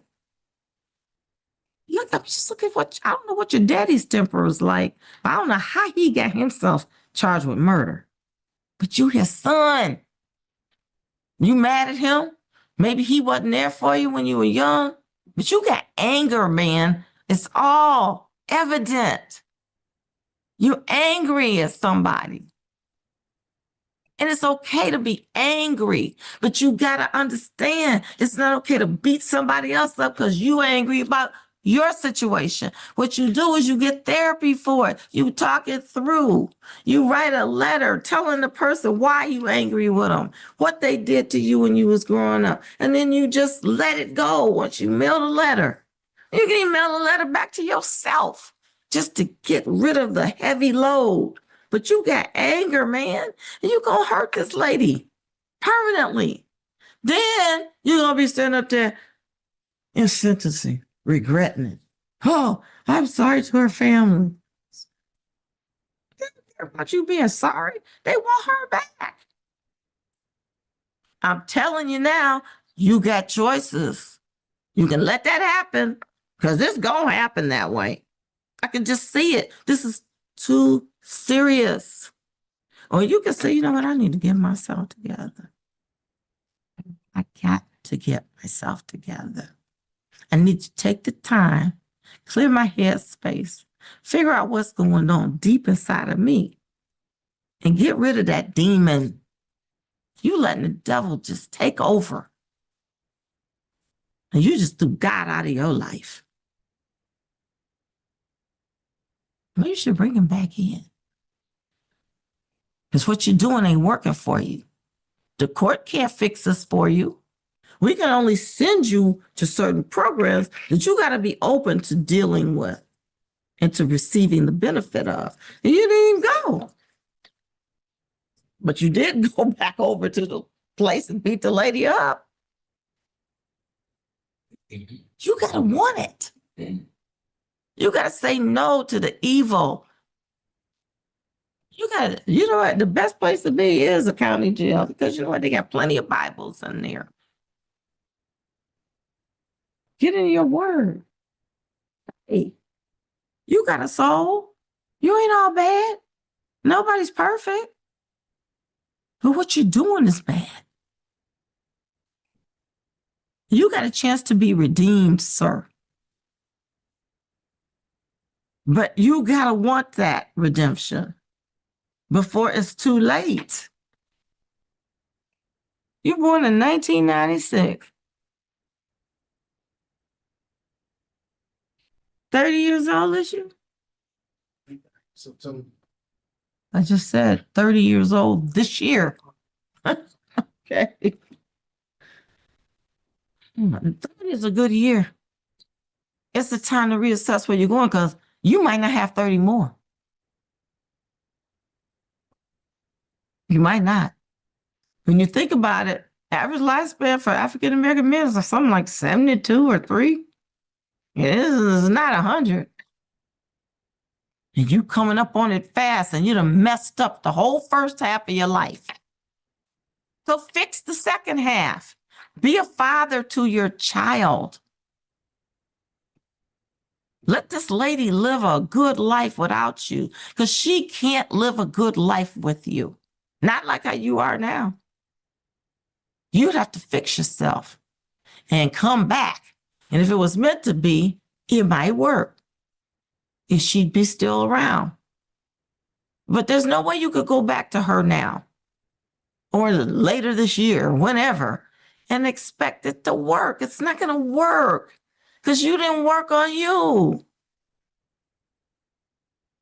So if you really want her, really, really want her, and not a punching bag her, you got to fix yourself. And it's not that hard to do. But you got to realize this is a big problem for you, sir. Otherwise, you're going to prison, you can kill this lady, and this is going to be, that's all that she wrote. And I would hate to see that on the news. Like we see everything else, and we just get immune to it because it happens so much. What do you want to say, if anything? Because your lawyer don't think, he think this is a 60-day case. I don't. What do you think? Apologize to mother of my child. I apologize to just trying to set all the consequences on my actions. Also prosper and move from it. Sir, you can do that. But you gotta be serious. You gotta take this seriously. I'm telling you, you kill this lady, you gonna be so sorry. For many reasons. She looked like she was be within a few inches of something. May not be death, but being knocked out or something. You're on your way. You're hurting somebody like this. This ain't a simple push domestic violence. This is a I beat your butt domestic violence. And this is a I'll do it again domestic violence if you don't do what I say to do. You putting the fear of God into her, and you ain't God. He the only one that could put that kind of fear in somebody. And it's not a fear of being beat up either. It's a fear of going to hell. That's what that kind of fear is. And you should have that fear, because that's where you're going to end up. You think this life right here is it? It ain't. It's a short window of time.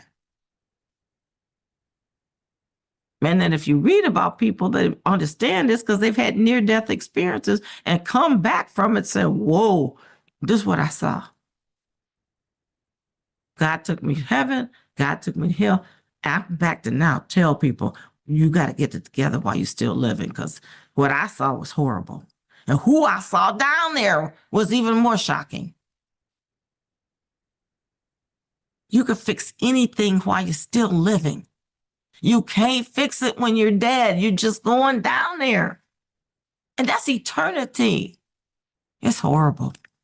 It's not a good place. You will regret it like all the other souls that are down there moaning. And the way to fix it is you got to repent. You got to ask for the forgiveness. You don't have to go out and do community service. That ain't going to get you there either. We do want you up here to do good works for other people, but it is the giving the thanks, the praise, the honor, the glory, repenting for the things you've done, trying to read and change the way you deal with your life and the things that you do. Walking in the shoes that's been laid out for us. But we use in our own mind, which God gave us, to make the worst choices in the world, which we don't know. And this is playing out all over us now. All the bad stuff that's going on. It won't be that much longer. And he's wiped the earth before, he'll wipe it again. You just better be ready in the right place when that happens. Or if you die before that happens. So, did you want to say something? Yes, Your Honor. I'm asking the court to follow the recommendation and impose a term of incarceration of 1 year in the Oakland County Jail concurrent to the bond violation that Judge Arvant already sentenced the defendant to. I've been an assistant prosecutor for about 2 years. I've been a lawyer for a few years before that, but these injuries are the worst that I've seen on a domestic violence case, on something that's not charged as a felony. These are Miss Dejanay Green, from what it looks like you said, within an inch of her life. She ended up running outside in her little nightgown and her bare feet out into the cold to get away from this man, which is where she encountered police. I'm disappointed to hear that she's contacted defense counsel and wants to return to this.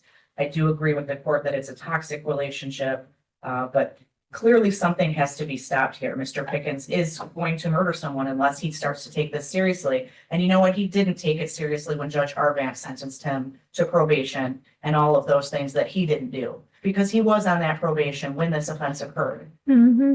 It's only fair, and it does justice to the good work that you and I do, Judge, to impose the recommended sentence of 1 year in the Oakland County Jail. I've been on this bench 23 years. I've never given anybody 1 year. Reason I was requesting 60 days, because effectively it's a consecutive sentence. I know the prosecutor is indicating concurrent. He does not get credit for Gibbons for the sentence that he's already imposed.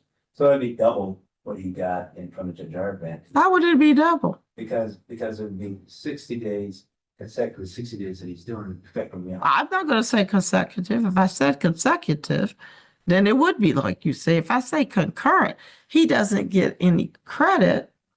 He gets 1 day credit on this, And that's it. It might work out to be that there's some overlap of looking consecutive because he don't have a whole lot of credit. And But but why should I care about that? he did take, That's just a little bit more time this lady can get her life together. he did take responsibility to this offense, and knowing that he was facing probation violation, did all that, Okay. avoided trial. So I think he, based on that fact alone, I'd ask the court not to impose a full 1 year recommendation here, to impose 60 days, 90 days, something obviously more than what Judge Arvant sends them to. Your Honor, the defendant did take responsibility and pled guilty, but only after I got the medical records and sent clips of those medical records describing this horrendous attack in pretty certain terms that would have definitely come in at the trial. I was prepared to bring 7 witnesses in here to prove this case. And I think the defendant made the correct choice in deciding to take responsibility and choose to plead guilty. I think that it's important that the defendant spend his 30th birthday in the Oakland County Jail, Judge. And with good time, that takes a lot of time off. The year sentence is fair here. That is what the legislature has attached to this crime. And Your Honor, you have a very big heart and a very forgiving heart, but this person needs to understand the severity of this offense and sit in jail to think about that, because it wasn't working with Judge Arvant. And when he gets out, is he going to go back and is he going to kill Miss Green? Is he going to kill somebody else? I don't think so, unless he has the time to think about it and to change the behavior. Sentence of the court, 365 days in Oakland County Jail with credit for 1. I'm not assessing any fines or costs or anything like that. He needs to just be focused on getting himself together. Current with the current. Yeah, it's concurrent. It's not consecutive. So, all right. Thank you, Your Honor. Thank you, Mr. Mezzi. All right, that concludes this matter.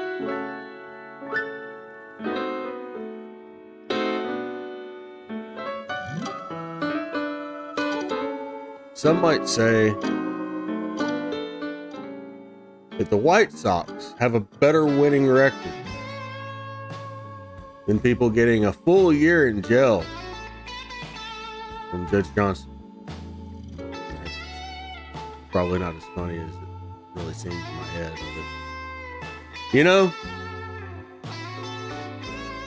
But, broke a 23-year record today, ladies and gentlemen. We don't see that very often.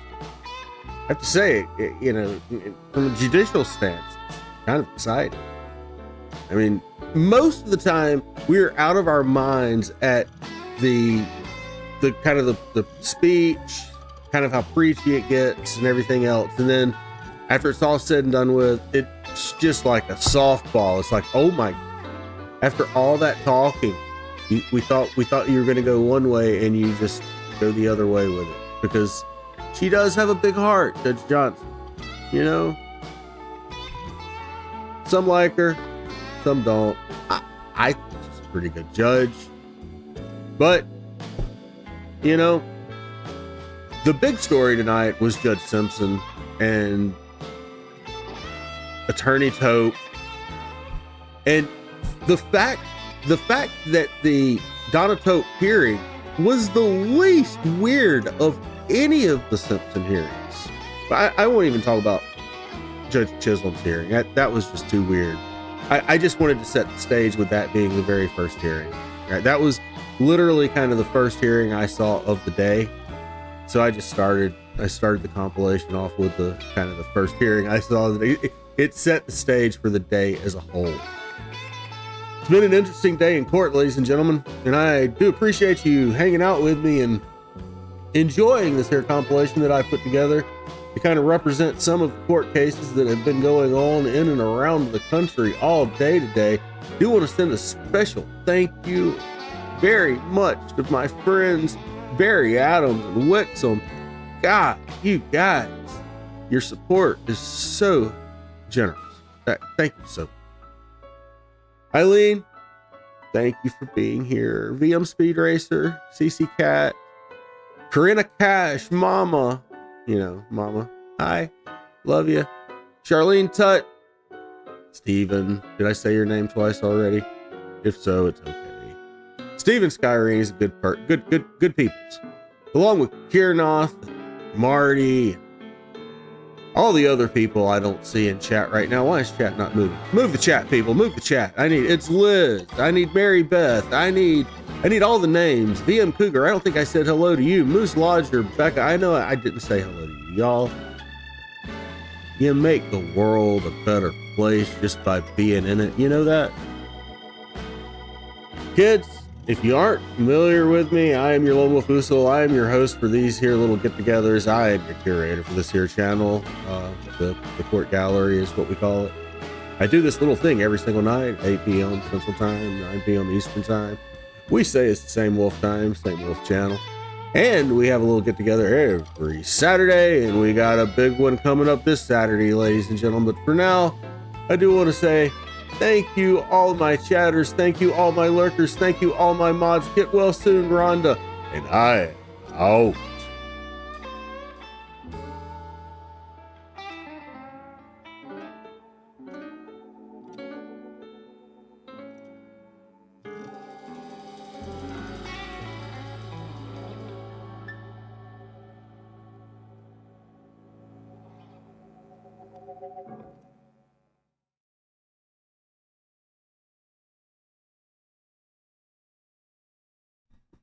So we gotta have a talk. I have nothing to really do right here other than tell you that we're going to see Hutch. That's right, ladies and gentlemen. I didn't let you know until just now. We're going to see our friend Hutch. Tell him hi for me and enjoy the rest of the presentation.